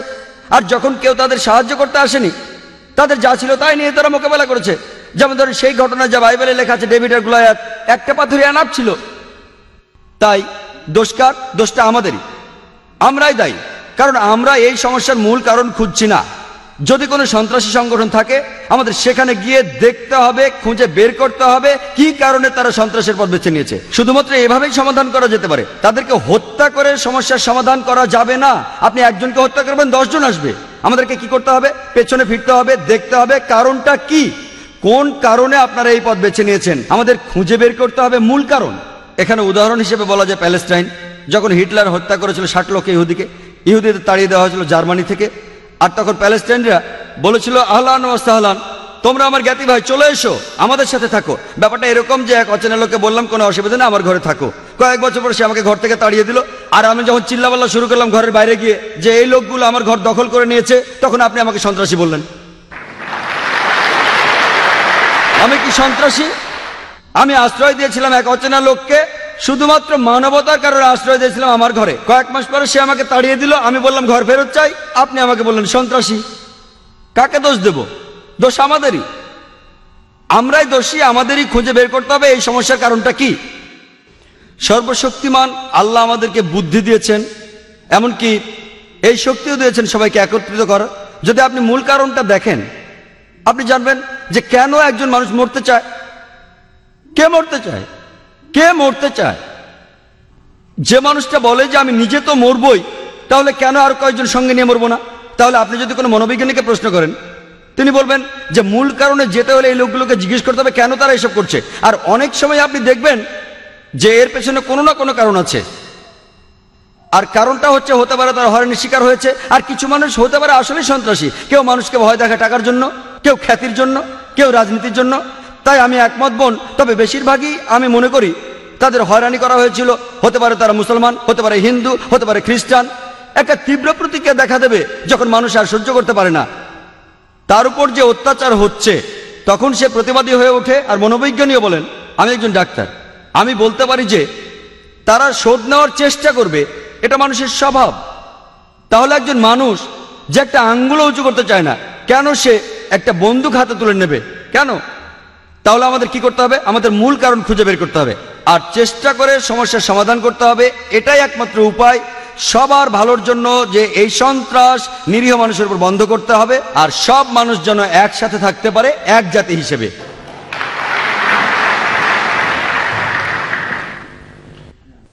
হ্যালো, আমার নাম দীপক, আমি একজন চার্টার অ্যাকাউন্টেন্ট। আমি আপনাকে একটা প্রশ্ন করতে চাই, সেটা হলো, স্যার, তালিবান সরকার একটা ফতোয়া জারি করেছিল বামিয়ানে বুদ্ধ মূর্তি ধ্বংস করার জন্য। বলা হয়েছিল সেটা ইসলামের বিরুদ্ধে। আমি জানতে চাই এটা আসলে ইসলামের বিরুদ্ধে কি না। এটা কি আসলে সেই পথ যেটা শয়তানের দেখানো পথ, যে ব্যাপারে মুসলমানদের সতর্ক থাকতে হবে? ভাই, আপনি যে প্রশ্নটা করেছেন একই প্রশ্ন আমাকে করা হয়েছিল আমি যখন সুরাটে বক্তৃতা দিচ্ছিলাম। ঘটনাটা ঘটার মাত্র কয়েকদিন পরের কথা।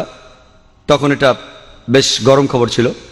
তালেবানরা ধ্বংস করছিল সেই সময় বামিয়ানের বুদ্ধ মূর্তিগুলো, ভাই আমাকে প্রশ্ন করেছেন যে এটা কি ইসলামের বিরুদ্ধে ইত্যাদি। একই প্রশ্ন আমাকে একজন অমুসলিম জিজ্ঞাসা করেছিল সুরাটে, যে কাজটা ঠিক না ভুল। আর তখন কিছু পরস্পর বিরোধী খবর শোনা গিয়েছিল আসলে তারা মূর্তিগুলো ধ্বংস করেছে কিনা। আর তাই তখন আমি বলেছিলাম যে আমি জানি না ওগুলো ধ্বংস করা হয়েছে কিনা, কিন্তু আজকে আমরা জানি যে এটা সত্য ঘটনা, ধ্বংস করা হয়েছে। কাজটা ঠিক না ভুল, আমি যা বলতে পারি যে আমি বিভিন্ন ধর্মের একজন ছাত্র হিসেবে বলছি, ঠিক না ভুল সেটা পরে বলছি।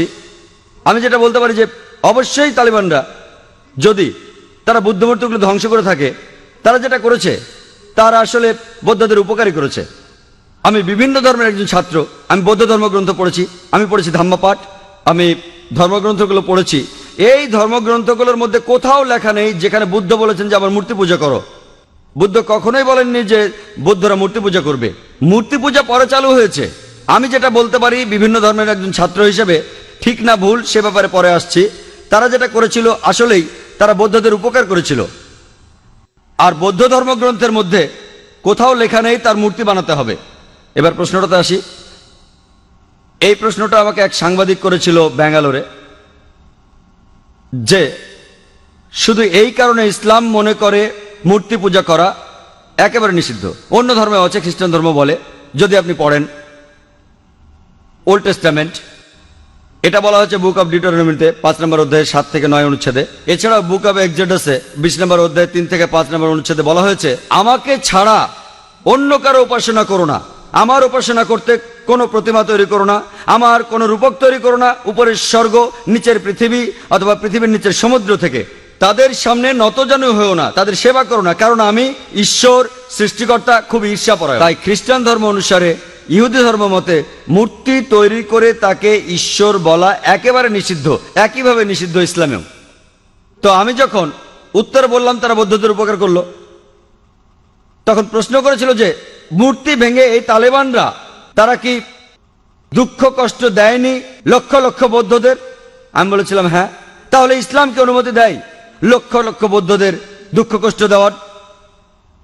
আমি সেই সাংবাদিককে প্রশ্ন করেছিলাম কি করা যাবে যদি ইন্ডিয়ান সরকার ধরে ফেলে বেশ কিছু ড্রাগস, কোকেন, ব্রাউন সুগার, যার দাম 10 কোটি টাকা, প্রায় $1.5 মিলিয়ন দামের ড্রাগস ধরলো, তারা কি করবে ইন্ডিয়ান সরকার?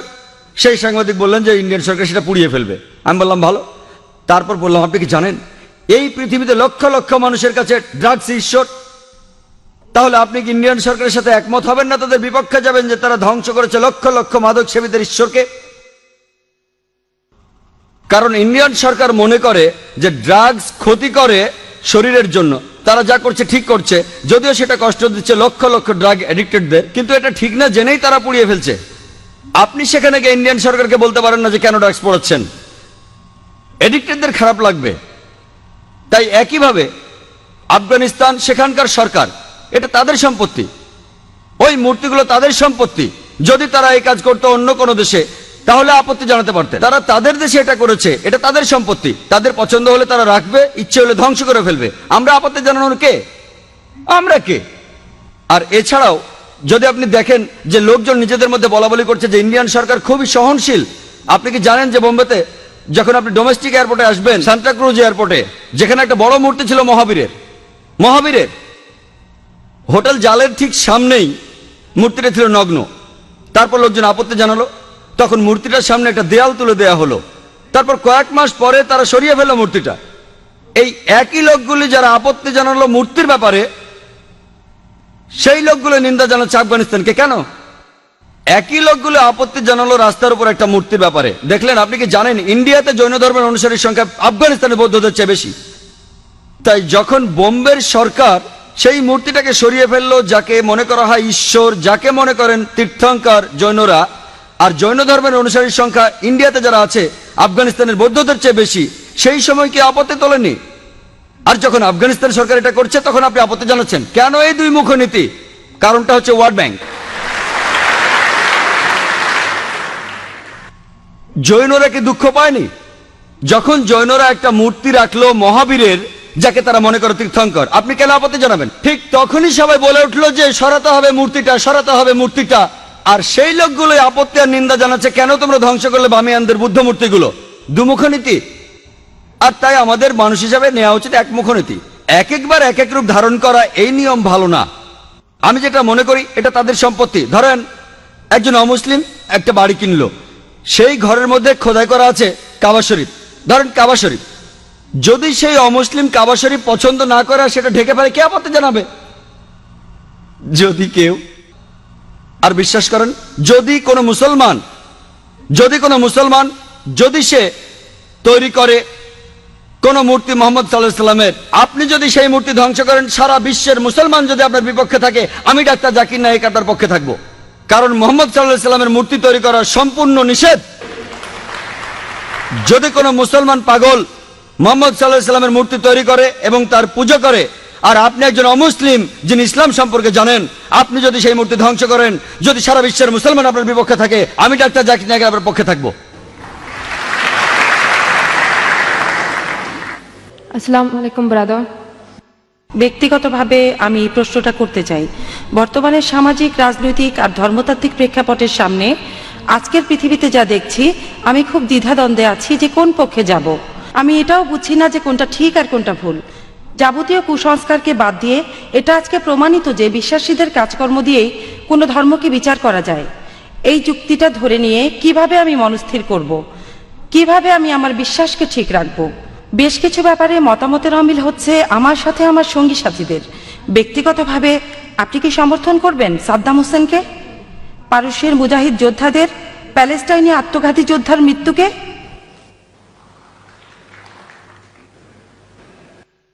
বোন, আপনি প্রশ্ন করেছেন পরস্পর বিরোধী দৃষ্টিভঙ্গি আর চিন্তাভাবনা নিয়ে। তিনি জানেন না কোনটা তার জন্য ঠিক, কার সাথে তিনি একমত হবেন, কার সাথে হবেন না, কি করা উচিত। তিনি আমাকে প্রশ্ন করেছেন যে আমি সমর্থন করি কিনা যা ঘটেছে প্যালেস্টাইন মুজাহিদদের, যা হয়েছে সাদ্দাম হোসেনের ক্ষেত্রে ইত্যাদি। বোন, আমি আগেও বলেছি অনেক ক্ষেত্রে এগুলো হচ্ছে রাজনীতি। আমি তাই বলি যে সব কিছুর একটা লুকানো কারণ থাকে, কারণ আসলে আমি অনেক দেশে ভ্রমণ করি। আবারও বলি, ঠিক না বলে আল্লাহ মালুম, আমি বলতে পারি না যে ব্যাপারটা এই, কিন্তু আসলে এটার কারণ হাতে গোনা কিছু লোক আর রাজনীতিবিদরা, আবারও রাজনীতিবিদরা। তাহলে রাজনৈতিক কারণেই কাউকে বানানো হচ্ছে কোরবানির গরু, আর এটাই কারণ যে তারা দেখতে চায় যে কাজ হচ্ছে তাদের পক্ষে। আমি একজন মুসলমান হিসেবে যদি আমাকে প্রশ্ন করেন যে আমি কি করব, যদি কেউ আমাকে প্রশ্ন করে, আমি শুধু সত্যটাই বলবো। যদি কেউ তাদের ক্ষতি করে থাকে, যদি কেউ তাদের হত্যা করে থাকে, অত্যাচার করে, এক্ষেত্রে যদি তারা মোকাবেলা করে তাহলে ঠিক আছে, তা না হলে তারা পারে না। আপনি আমাকে জিজ্ঞেস করেছেন কি ঘটছে কোনো একটা বিশেষ ক্ষেত্রে, ওসামা বিন লাদেন বা সাদ্দাম হোসেন। আমি বলবো আমি পুরো ঘটনা জানি না, আমি ফতোয়া দিতে পারি না, আমি পারি না অভিযুক্ত করতে, কারণ আমি তাদের সাক্ষাৎকার নেইনি। মতামত দিতে হলে আগে সাক্ষাৎকার নিতে হবে। তাই আমি বলি আল্লাহ মালুম, আল্লাহই ভালো জানেন। আল্লাহ আমাকে কিয়ামতের দিন জিজ্ঞেস করবেন না যে ওসামা বিন লাদেন সন্ত্রাসী ছিল কিনা। আমি বলবো যদি সে কিছু ভুল করে থাকে, যদি সে নিয়ম নীতি ভাঙে কোরআন ও সুন্নাহর, তাহলে সে খারাপ। যদি সে নিয়ম না ভাঙে সে ভালো। এটার উপর ভিত্তি করে আমি পরীক্ষায় পাশ করব না। আমাকে কি পড়তে হবে? আমাকে পড়তে হবে কোরআন, আমাকে পড়তে হবে ধর্মগ্রন্থ। এই প্রশ্নের উত্তর দেবেন বিশেষজ্ঞরা যারা বিভিন্ন জায়গায় যান, আফগানিস্তানে গিয়ে সাক্ষাৎকার নেন ইত্যাদি। আর আমরা যেগুলো খবরের কাগজেও দেখে থাকি। আপনাকে বা আমাকে একজন মুসলমান হিসেবে সর্বশক্তিমান আল্লাহ তাআলা কিয়ামতের দিন জিজ্ঞেস করবেন না সাদ্দাম হোসেন যে একজন সন্ত্রাসী, সে ব্যাপারে কি তুমি একমত? আমরা বলতে পারি আল্লাহ মালুম, আমরা জানি না।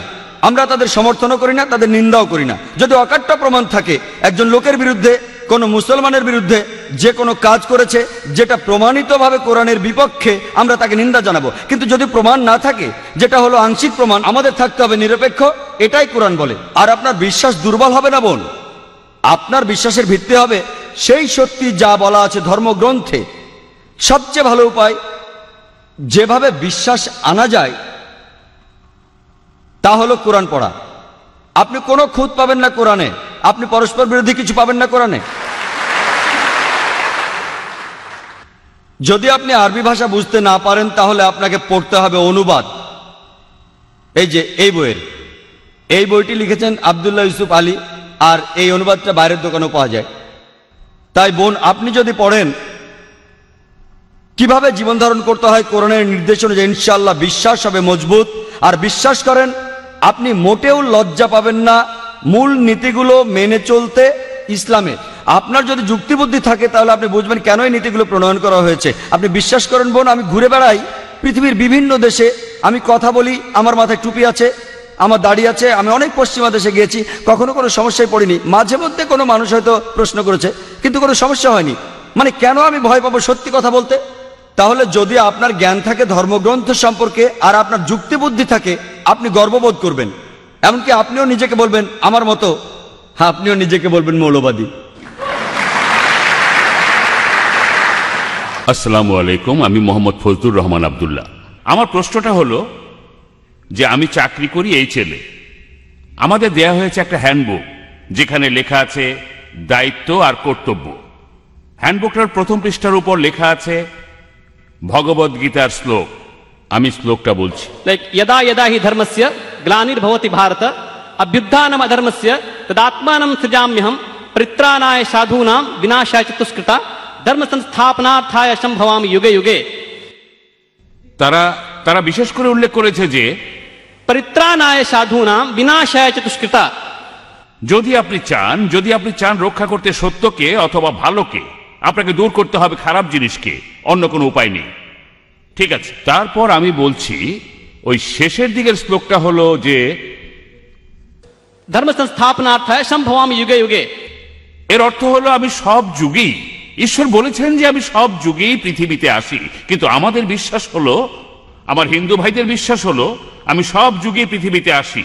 আমি বলবো মিস্টার জাকির নায়েককে এটার ব্যাখ্যা করতে, এই যে বিশ্বাসগুলো আমাদের আছে এগুলো ঠিক না ভুল।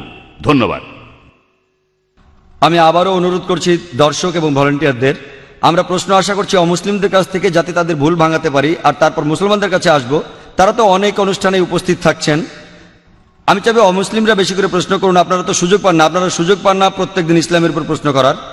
আপনার প্রশ্নে আসি। ভাই যে উদ্ধৃতি দিলেন সেটা আছে ভগবদ গীতার 4র্থ অধ্যায়ে। তিনি উদ্ধৃতি দিয়েছেন, তবে বলেননি কোথা থেকে। সেটা হলো ভগবদ গীতার 4র্থ অধ্যায়।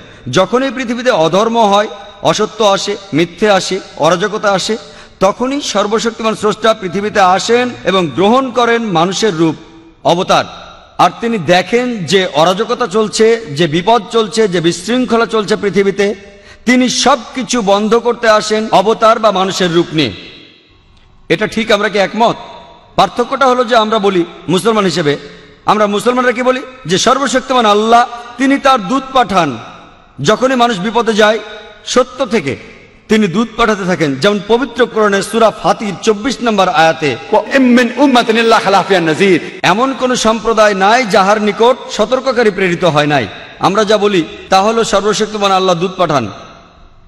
যেমন আদম, মুসা, ঈসা, মুহাম্মদ সাল্লাল্লাহু আলাইহি সাল্লাম, তারা সবাই প্রেরিত দূত সর্বশক্তিমান আল্লাহর। হিন্দুরা বিশ্বাস করে অবতারবাদে, ঈশ্বর মানুষের রূপ নেন।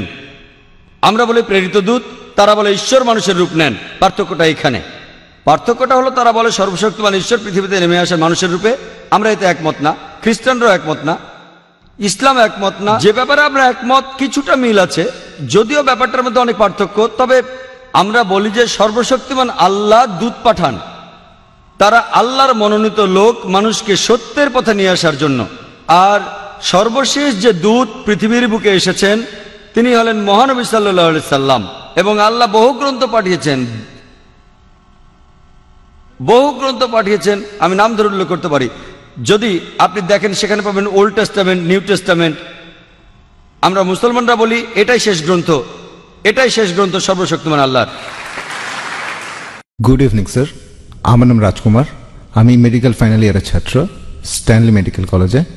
আমার প্রশ্নটা হলো, ইন্ডিয়ান মুসলমানরা কেন সবসময় ইন্ডিয়ান সিভিল কোর্টের বিরোধিতা করে?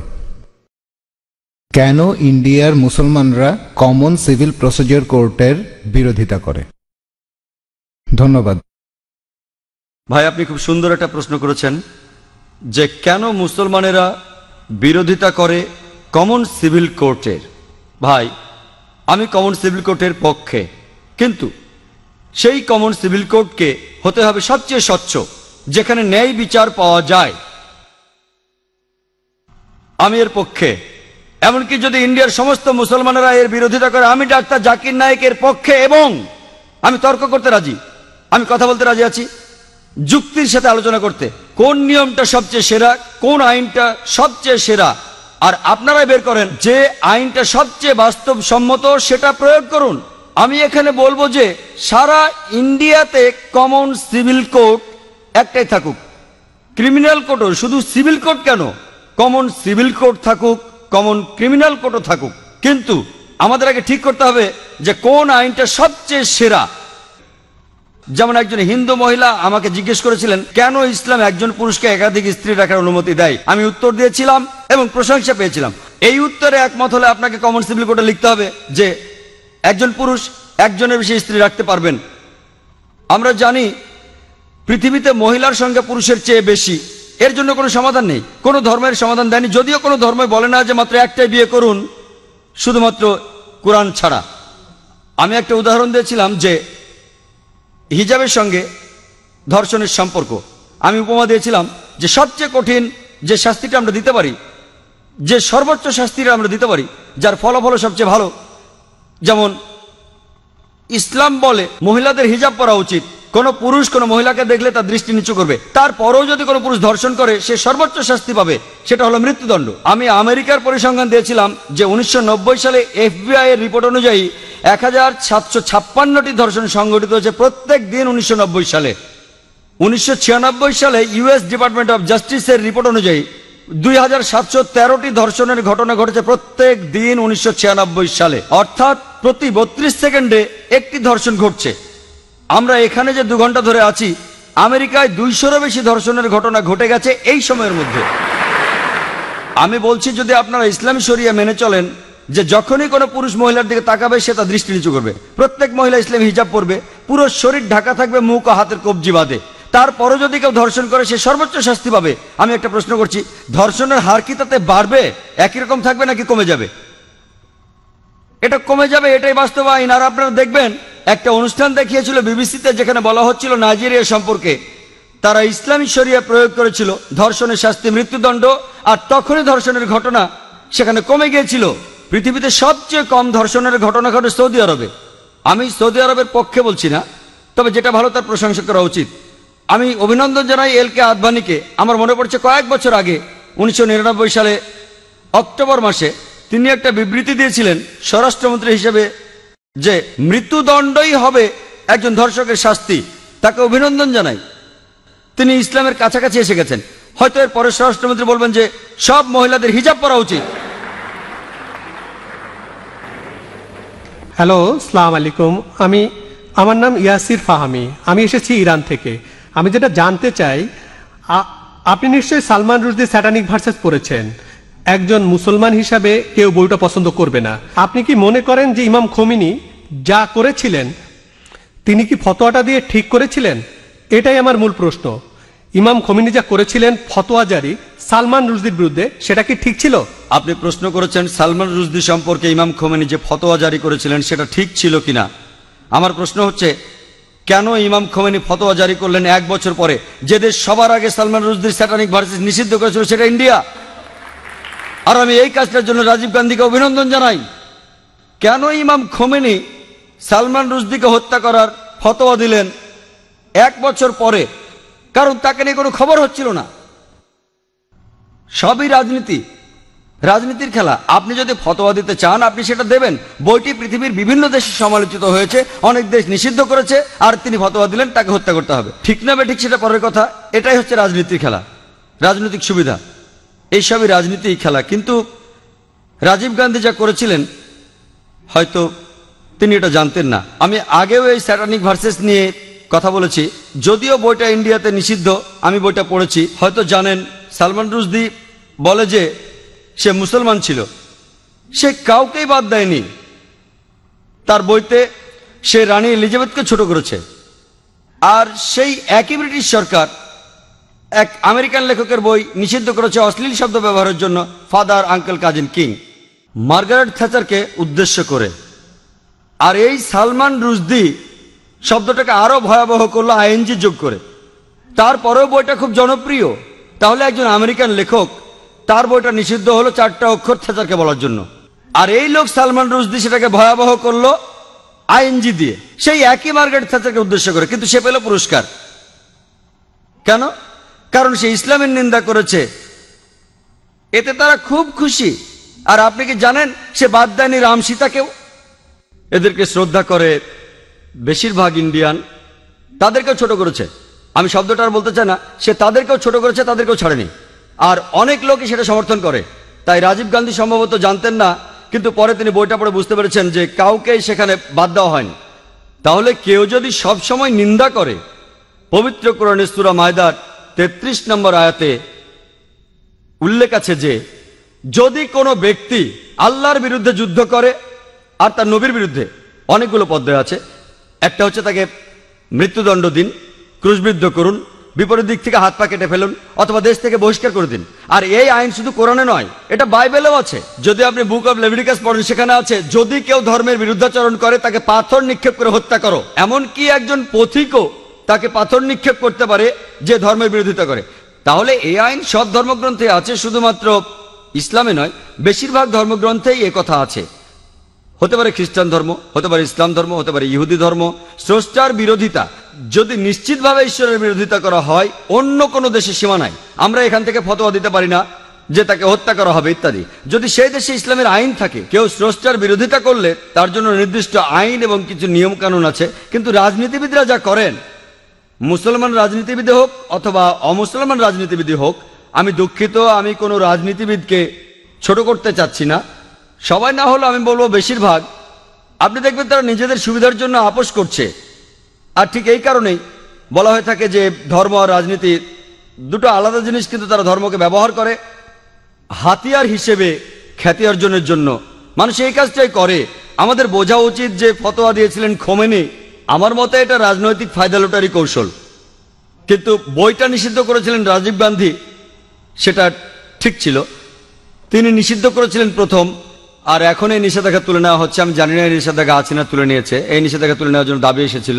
তবে কেউ যদি স্রষ্টার বিরোধিতা করে, ইসলাম বলে, খ্রিস্টান ধর্ম বলে, খ্রিস্টান ধর্মে তাকে পাথর মেরে হত্যা করতে হবে। ইসলাম ধর্মে 4টা পথ আছে, হত্যা থেকে বহিষ্কার পর্যন্ত। খ্রিস্টান ধর্মে একটাই পথ, শুধুমাত্র পাথর মেরে হত্যা করা। ইসলামে 4টা পথ আছে, বেছে নিতে পারেন। খ্রিস্টান ধর্মে শুধুই পাথর মেরে হত্যা করা। আশা করি আপনি উত্তরটা পেয়েছেন। গুড ইভিনিং স্যার, আমি টি অনুরাগনী, একজন আইনের ছাত্রী। আমার ধারণায় সন্ত্রাসবাদ বন্ধ করা যায়, নিদিম পক্ষে কমানো যায় যদি মানুষকে সহিষ্ণুতা শেখানো যায়। ইসলাম কি সহিষ্ণুতা সম্পর্কে কোনো উপদেশ দেয়? আর যদি দিয়ে থাকে, যাদের উপর ইসলাম ধর্মে এই দায়িত্বগুলো রয়েছে, মানে আমার মনে হয় ইসলাম ধর্মে, আমি আসলে শব্দগুলির সাথে পরিচিত না। হিন্দু ধর্মে যেমন গুরু আছেন, তেমনি ইসলাম ধর্মে যারা উপদেশ দেন অন্য মুসলমানদের, তো সেসব ক্ষেত্রে তারা কি সহনশীলতা সম্পর্কে কোনো শিক্ষা দেন? বোন, আপনি সুন্দর একটা প্রশ্ন করেছেন। ঠিকই বলেছেন যে সন্ত্রাস কমানো যায় সহনশীলতা চর্চার মাধ্যমে। ইসলাম সহনশীলতা শেখায় কিনা, ইসলামের ধর্মীয় নেতারা তারা সহনশীলতা শিক্ষা দেন কিনা? বোন, আমি আগে বলেছি, বেশ দ্রুতই বলেছিলাম, আমি এটার উপরে খুব একটা গুরুত্ব দেইনি। অনেকগুলো শর্তের একটা, যে কোনো মানুষের জন্য জান্নাতে যেতে হলে, বেহেশতে যেতে হলে, স্বর্গে যেতে হলে, সেটা হলো সহনশীলতা। পবিত্র কোরআনে সূরা আল আসরের 1 থেকে 3 নম্বর আয়াতে বলা হয়েছে যে ওয়াল আসর ইন্নাল ইনসানা ফি খাসর ইল্লাল্লাযিনা আমানু ওয়া আমিলুস সলিহাতি ওয়া তাওয়াসাউ বিল হাক্কি ওয়া তাওয়াসাউ বিস সাবর। মহাকালের শপথ, মানুষ অবশ্যই ক্ষতিগ্রস্ত, কিন্তু উহারা নহে যাহারা ঈমান আনে ও সৎকর্ম করে এবং পরস্পরকে সত্যের উপদেশ দেয়, এটাকে বলে দাওয়া। আর সহনশীলতা ও ধৈর্যের উপদেশ দেয়। সহনশীলতা হলো জান্নাতে যাওয়ার অন্যতম একটি শর্ত। যদি আপনি সহনশীল না হন, সূরা আসর অনুযায়ী আপনি বেহেশতে যেতে পারবেন না। শুধু সহনশীল হলেই চলবে না, অন্য মানুষকেও সহনশীলতার পথে আনতে হবে। তবে সহনশীলতা শব্দটার অনেক রকম অর্থ করা যায়, আর বিশেষজ্ঞরাও বলবেন সহনশীলতারও একটা সীমা আছে। সহনশীলতা বলতে কি বোঝেন? ভালো, কেউ যদি আপনার সাথে অন্যায় কিছু করে, আপনি প্রতিশোধ নিলেন না, খুব ভালো, কতদিন করবেন? তাই সহনশীলতারও একটা সীমা আছে। আর ইসলাম ধর্মে জালিম সেই লোক যার কাজ হলো জুলুম করা। অর্থাৎ আপনি বলতে পারেন যে ক্ষতি করে সবার। জালিম রয়েছে 2 প্রকার। এক প্রকার সে ক্ষতি করে অন্য মানুষের, আরেক প্রকার সে ক্ষতি করে নিজের। 2 প্রকার জালিম রয়েছে। 2 জনকে বলা হয় জালিম। একজন জুলুম করে অন্যের উপর, আরেকজন করে জুলুম নিজের উপর। আমাদের প্রিয় নবী সাল্লাল্লাহু আলাইহি সাল্লাম বলেছেন, এর উল্লেখ আছে সহিহ মুসলিম হাদিসে, যদি তোমার চোখের সামনে অন্যায় কিছু ঘটে, যদি তুমি পারো সেটা বন্ধ করো তোমার হাত দিয়ে, যদি হাত দিয়ে বন্ধ করতে না পারো বন্ধ করো তোমার মুখ দিয়ে, তোমার জিহ্বা দিয়ে, যদি জিহ্বা দিয়ে বন্ধ করতে না পারো অন্ততপক্ষে মনে মনে নিন্দা করো যে কাজটা অন্যায়। আর তুমি যদি এটা করো তুমি একেবারে নিচের স্তরের বিশ্বাসী, নিচের স্তরে। তাই আমাদের কি করতে হবে? সহনশীল হতে হবে, অন্যকে হতে বলতে হবে। যেমন আল্লাহ বলেছেন পবিত্র কোরআনে সূরা বাকারার 153 নম্বর আয়াতে, ইন্নাল্লাহা মা'আস সাবিরিন, নিশ্চয়ই আল্লাহ সবরকারীদের সাথে আছেন। যখন তুমি সবর করো খেয়াল রাখবে যেন সীমা অতিক্রম না করে। এরও একটা সীমা আছে, সহনশীলতার একটা সীমা আছে। কোনো কিছু সীমা ছাড়ানোর আগে যদি আপনি দেখেন একজন মহিলাকে ধর্ষণ করা হচ্ছে, আপনি ওই মহিলাকে বলতে পারেন না সহ্য করেন, সমস্যা নেই। যদি আল্লাহ আমাকে শক্তি দিয়ে থাকেন, আমি যদি দেখি একজন মহিলা ধর্ষিত হচ্ছেন, আমি সেটা বন্ধ করার চেষ্টা করবো হাত দিয়ে। যদি না পারি তাহলে বলবো, আরে ভাই সাহেব ধর্ষণ করবেন না। মুম্বাইয়ের একটা খবর, একটা বাচ্চা মেয়ে, 13 বছরের একটা বাচ্চা মেয়ে, তাকে ধর্ষণ করেছে এক লোক। সেখানে 5 জন যাত্রী ছিল, তাদের মধ্যে একজন আপত্তি তুললো, সবাই বাধা দিয়েছিল। আরে 5 জন লোক একটা মাতালকে আটকে দিতে পারতো, 5 মাতাল, কিন্তু তারা কিছুই করেনি। মানবতার হয়েছেটা কি? মানুষ আজ কোথায় গিয়ে দাঁড়িয়েছে? 5 জন জোয়ান লোক সামলাতে পারে না একজন মাতালকে যে মেয়েটাকে ধর্ষণ করছে। এটা কি সহনশীলতা? আমি বলবো কাপুরুষতা।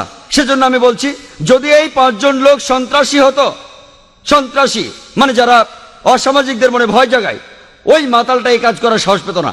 তাহলে বোন, আমরা উৎসাহ যোগাবো, চেষ্টা করব যাতে মানুষ আরো সহনশীল হয়, একই সাথে তারা যেন কাপুরুষ না হয়।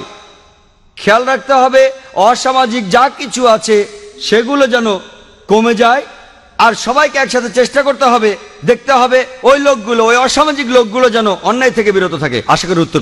হ্যালো, আমার নাম দীপক, আমি একজন চার্টার অ্যাকাউন্টেন্ট।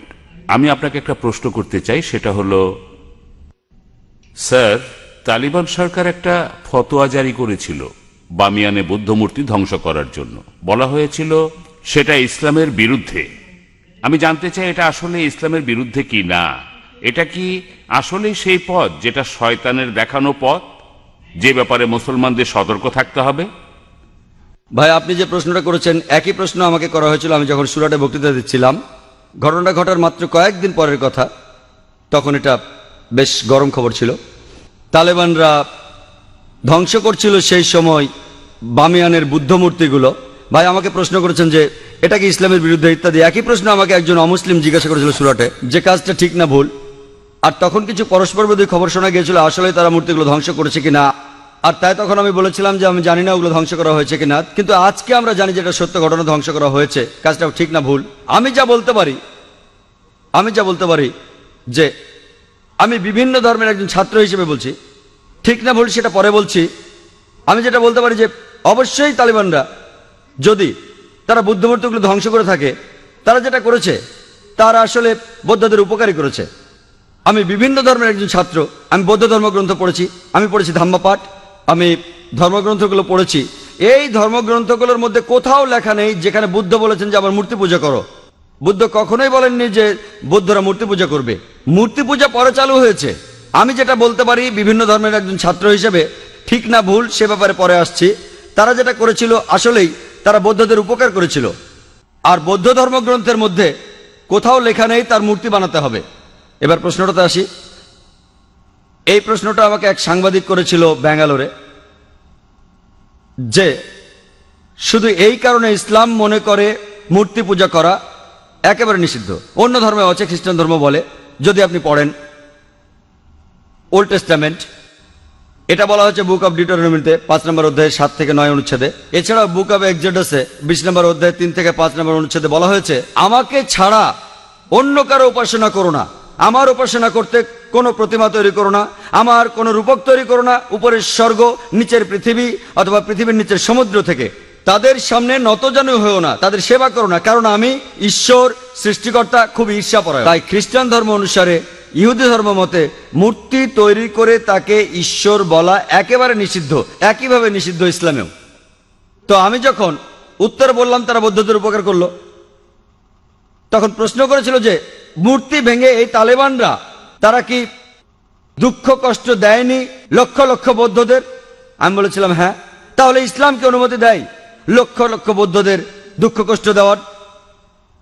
আমি সেই সাংবাদিককে প্রশ্ন করেছিলাম কি করা যাবে যদি ইন্ডিয়ান সরকার ধরে ফেলে বেশ কিছু ড্রাগস, কোকেন, ব্রাউন সুগার, যার দাম 10 কোটি টাকা, প্রায় $1.5 মিলিয়ন দামের ড্রাগস ধরল, তারা কি করবে ইন্ডিয়ান সরকার? সেই সাংবাদিক বললেন যে ইন্ডিয়ান সরকার সেটা পুড়িয়ে ফেলবে। আমি বললাম ভালো। তারপর বললাম আপনি কি জানেন এই পৃথিবীতে লক্ষ লক্ষ মানুষের কাছে ড্রাগস ঈশ্বর? তাহলে আপনি কি ইন্ডিয়ান সরকারের সাথে একমত হবেন না, তাদের বিপক্ষে যাবেন যে তারা ধ্বংস করেছে লক্ষ লক্ষ মাদক সেবীদের ঈশ্বরকে? কারণ ইন্ডিয়ান সরকার মনে করে যে ড্রাগস ক্ষতি করে শরীরের জন্য, তারা যা করছে ঠিক করছে, যদিও সেটা কষ্ট দিচ্ছে লক্ষ লক্ষ ড্রাগ এডিক্টেডদের, কিন্তু এটা ঠিক না জেনেই তারা পুড়িয়ে ফেলছে। আপনি সেখানে গিয়ে ইন্ডিয়ান সরকারকে বলতে পারেন না যে কেন ড্রাগস পড়াচ্ছেন, এডিক্টেডদের খারাপ লাগবে। তাই একইভাবে আফগানিস্তান, সেখানকার সরকার, এটা তাদের সম্পত্তি, ওই মূর্তিগুলো তাদের সম্পত্তি। যদি তারা এই কাজ করতো অন্য কোনো দেশে তাহলে আপত্তি জানাতে পারতেন। তারা তাদের দেশে এটা করেছে, এটা তাদের সম্পত্তি, তাদের পছন্দ হলে তারা রাখবে, ইচ্ছে হলে ধ্বংস করে ফেলবে। আমরা আপত্তি জানানোর কে? আমরা কে? আর এছাড়াও যদি আপনি দেখেন যে লোকজন নিজেদের মধ্যে বলাবলি করছে যে ইন্ডিয়ান সরকার খুবই সহনশীল। আপনি কি জানেন যে বোম্বেতে যখন আপনি ডোমেস্টিক এয়ারপোর্টে আসবেন, সান্টাক্রুজ এয়ারপোর্টে, যেখানে একটা বড় মূর্তি ছিল মহাবীরের, হোটেল জালের ঠিক সামনেই মূর্তিটা ছিল নগ্ন। তারপর লোকজন আপত্তি জানালো, তখন মূর্তিটার সামনে একটা দেয়াল তুলে দেয়া হলো। তারপর কয়েক মাস পরে তারা সরিয়ে ফেললো মূর্তিটা। এই একই লোকগুলি যারা আপত্তি জানালো মূর্তির ব্যাপারে, সেই লোকগুলো নিন্দা জানাচ্ছে আফগানিস্তানকে। কেন? একই লোকগুলো আপত্তি জানালো রাস্তার উপর একটা মূর্তির ব্যাপারে। দেখলেন? আপনি কি জানেন ইন্ডিয়াতে জৈন ধর্মের অনুসারীর সংখ্যা আফগানিস্তানের বৌদ্ধদের চেয়ে বেশি? তাই যখন বোম্বের সরকার সেই মূর্তিটাকে সরিয়ে ফেললো, যাকে মনে করা হয় ঈশ্বর, যাকে মনে করেন তীর্থঙ্কর জৈনরা, আর জৈন ধর্মের অনুসারীর সংখ্যা ইন্ডিয়াতে যারা আছে আফগানিস্তানের বৌদ্ধদের চেয়ে বেশি, সেই সময় কি আপত্তি তোলেনি? আর যখন আফগানিস্তান সরকার এটা করছে তখন আপনি আপত্তি জানাচ্ছেন কেন? এই দুই মুখ নীতি। কারণটা হচ্ছে ওয়ার্ল্ড ব্যাংক। জৈনরা কি দুঃখ পায়নি যখন জৈনরা একটা মূর্তি রাখলো মহাবীরের, যাকে তারা মনে করে তীর্থঙ্কর? আপনি কেন আপত্তি জানাবেন? ঠিক তখনই সবাই বলে উঠলো যে সরাতে হবে মূর্তিটা, সরাতে হবে মূর্তিটা। আর সেই লোকগুলো আপত্তি আর নিন্দা জানাচ্ছে কেন তোমরা ধ্বংস করলে বামিয়ানদের বুদ্ধ মূর্তিগুলো? দুমুখ নীতি। আর তাই আমাদের মানুষ হিসাবে নেওয়া উচিত একমুখ নীতি। এক একবার এক এক রূপ ধারণ করা, এই নিয়ম ভালো না। আমি যেটা মনে করি এটা তাদের সম্পত্তি। ধরেন একজন অমুসলিম একটা বাড়ি কিনলো, সেই ঘরের মধ্যে খোদাই করা আছে কাবা শরীফ। ধরেন কাবা শরীফ, যদি সেই অমুসলিম কাবা শরীফ পছন্দ না করে সেটা ঢেকে ফেলে, কে আপত্তি জানাবে? যদি কেউ। আর বিশ্বাস করেন, যদি কোনো মুসলমান যদি সে তৈরি করে কোন মূর্তি মোহাম্মদ সাল্লাল্লাহু আলাইহি ওয়াসাল্লামের, আপনি যদি সেই মূর্তি ধ্বংস করেন, সারা বিশ্বের মুসলমান যদি আপনার বিপক্ষে থাকে, আমি ডাক্তার জাকির নায়েক আপনার পক্ষে থাকবো। কারণ মোহাম্মদ সাল্লাল্লাহু আলাইহি ওয়াসাল্লামের মূর্তি তৈরি করা সম্পূর্ণ নিষেধ। যদি কোনো মুসলমান পাগল মোহাম্মদ সাল্লাল্লাহু আলাইহি ওয়াসাল্লামের মূর্তি তৈরি করে এবং তার পূজা করে, আর আপনি একজন অমুসলিম যিনি ইসলাম সম্পর্কে জানেন, আপনি যদি সেই মূর্তি ধ্বংস করেন, যদি সারা বিশ্বের মুসলমান আপনার বিপক্ষে থাকে, আমি ডাক্তার জাকির নায়েক আপনার পক্ষে থাকবো।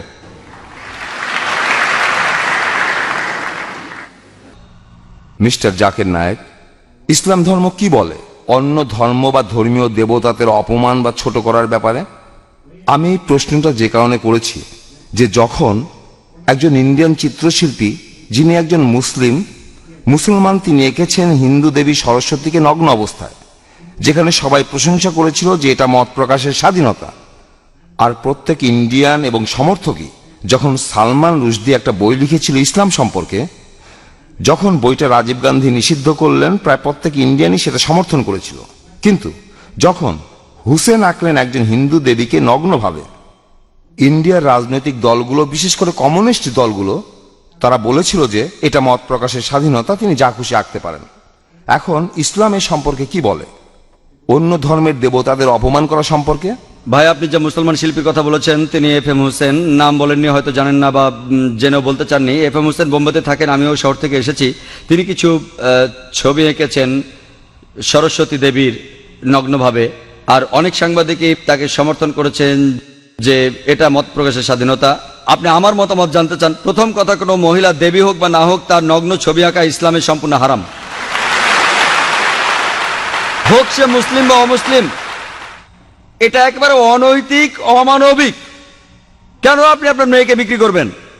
কেন আপনি পিছিয়ে যাবেন? দেখেন পশ্চিমা কালচারে কি হচ্ছে। তারা বিক্রি করছে আমাদের বোনদের, বিক্রি করছে মায়েদের। একটা বিখ্যাত অ্যাডের নাম শুনেছিলাম, বিএমডাব্লিউ গাড়ির নাম শুনেছেন? এটা অনেকটা মার্সিডিজের মতো, ধনী লোকদের জন্য মার্সিডিজ খুব দামি একটা গাড়ি। সেই বিজ্ঞাপনে আমি দুঃখের সাথে বলছি, আমি শুনেছিলাম যে এক মহিলা বিকিনি পরে দাঁড়িয়ে আছে, গাড়ির সামনে উপরে লেখা আছে তাকে পরীক্ষামূলকভাবে চালানো শুরু করো এখনই। কাকে? গাড়ি না মেয়েটাকে? গাড়ির সামনে ওই মেয়েটার কি প্রয়োজন ছিল? তাহলে এই সব কিছুই মত প্রকাশের স্বাধীনতার নামে মেয়েদের অপমান করা। FM হোসেন যা করেছেন সেটা সম্পূর্ণ ভুল। মূল প্রশ্নতে আসি, আপনি কি সমালোচনা করতে পারেন অন্যান্য ধর্মের দেবতাদের? পবিত্র কোরআনে সূরা আনামের 108 নম্বর আয়াতে উল্লেখ আছে যে তাদের নিন্দা করো না, তাদের ছোট করো না যারা অন্য কারো উপাসনা করে আল্লাহকে বাদ দিয়ে, বরং তারাই না জেনে নিন্দা করে আল্লাহ সুবহানাহু ওয়া তাআলার। কোরআন বলছে নিন্দা করো না ওই দেবতাদের যারা তাদের উপাসনা করে আল্লাহকে ছাড়া, বরং তারাই না জেনে নিন্দা করে আল্লাহ সুবহানাহু ওয়া তাআলার। তাই ইসলাম ধর্মে এটা নিষিদ্ধ আরো নিন্দা করা কোন ধর্মের দেবতাকে, যদিও আপনি তাকে মানেন না, এটা নিষিদ্ধ। একই কথা কোরআনে সূরা আনামের 108 নম্বর আয়াতে বলা হয়েছে। আর FM হোসেন যা করেছেন, একটা নগ্ন ছবি এঁকেছেন, এটা ইসলামে সম্পূর্ণ নিষিদ্ধ। আশা করি উত্তরটা পেয়েছেন।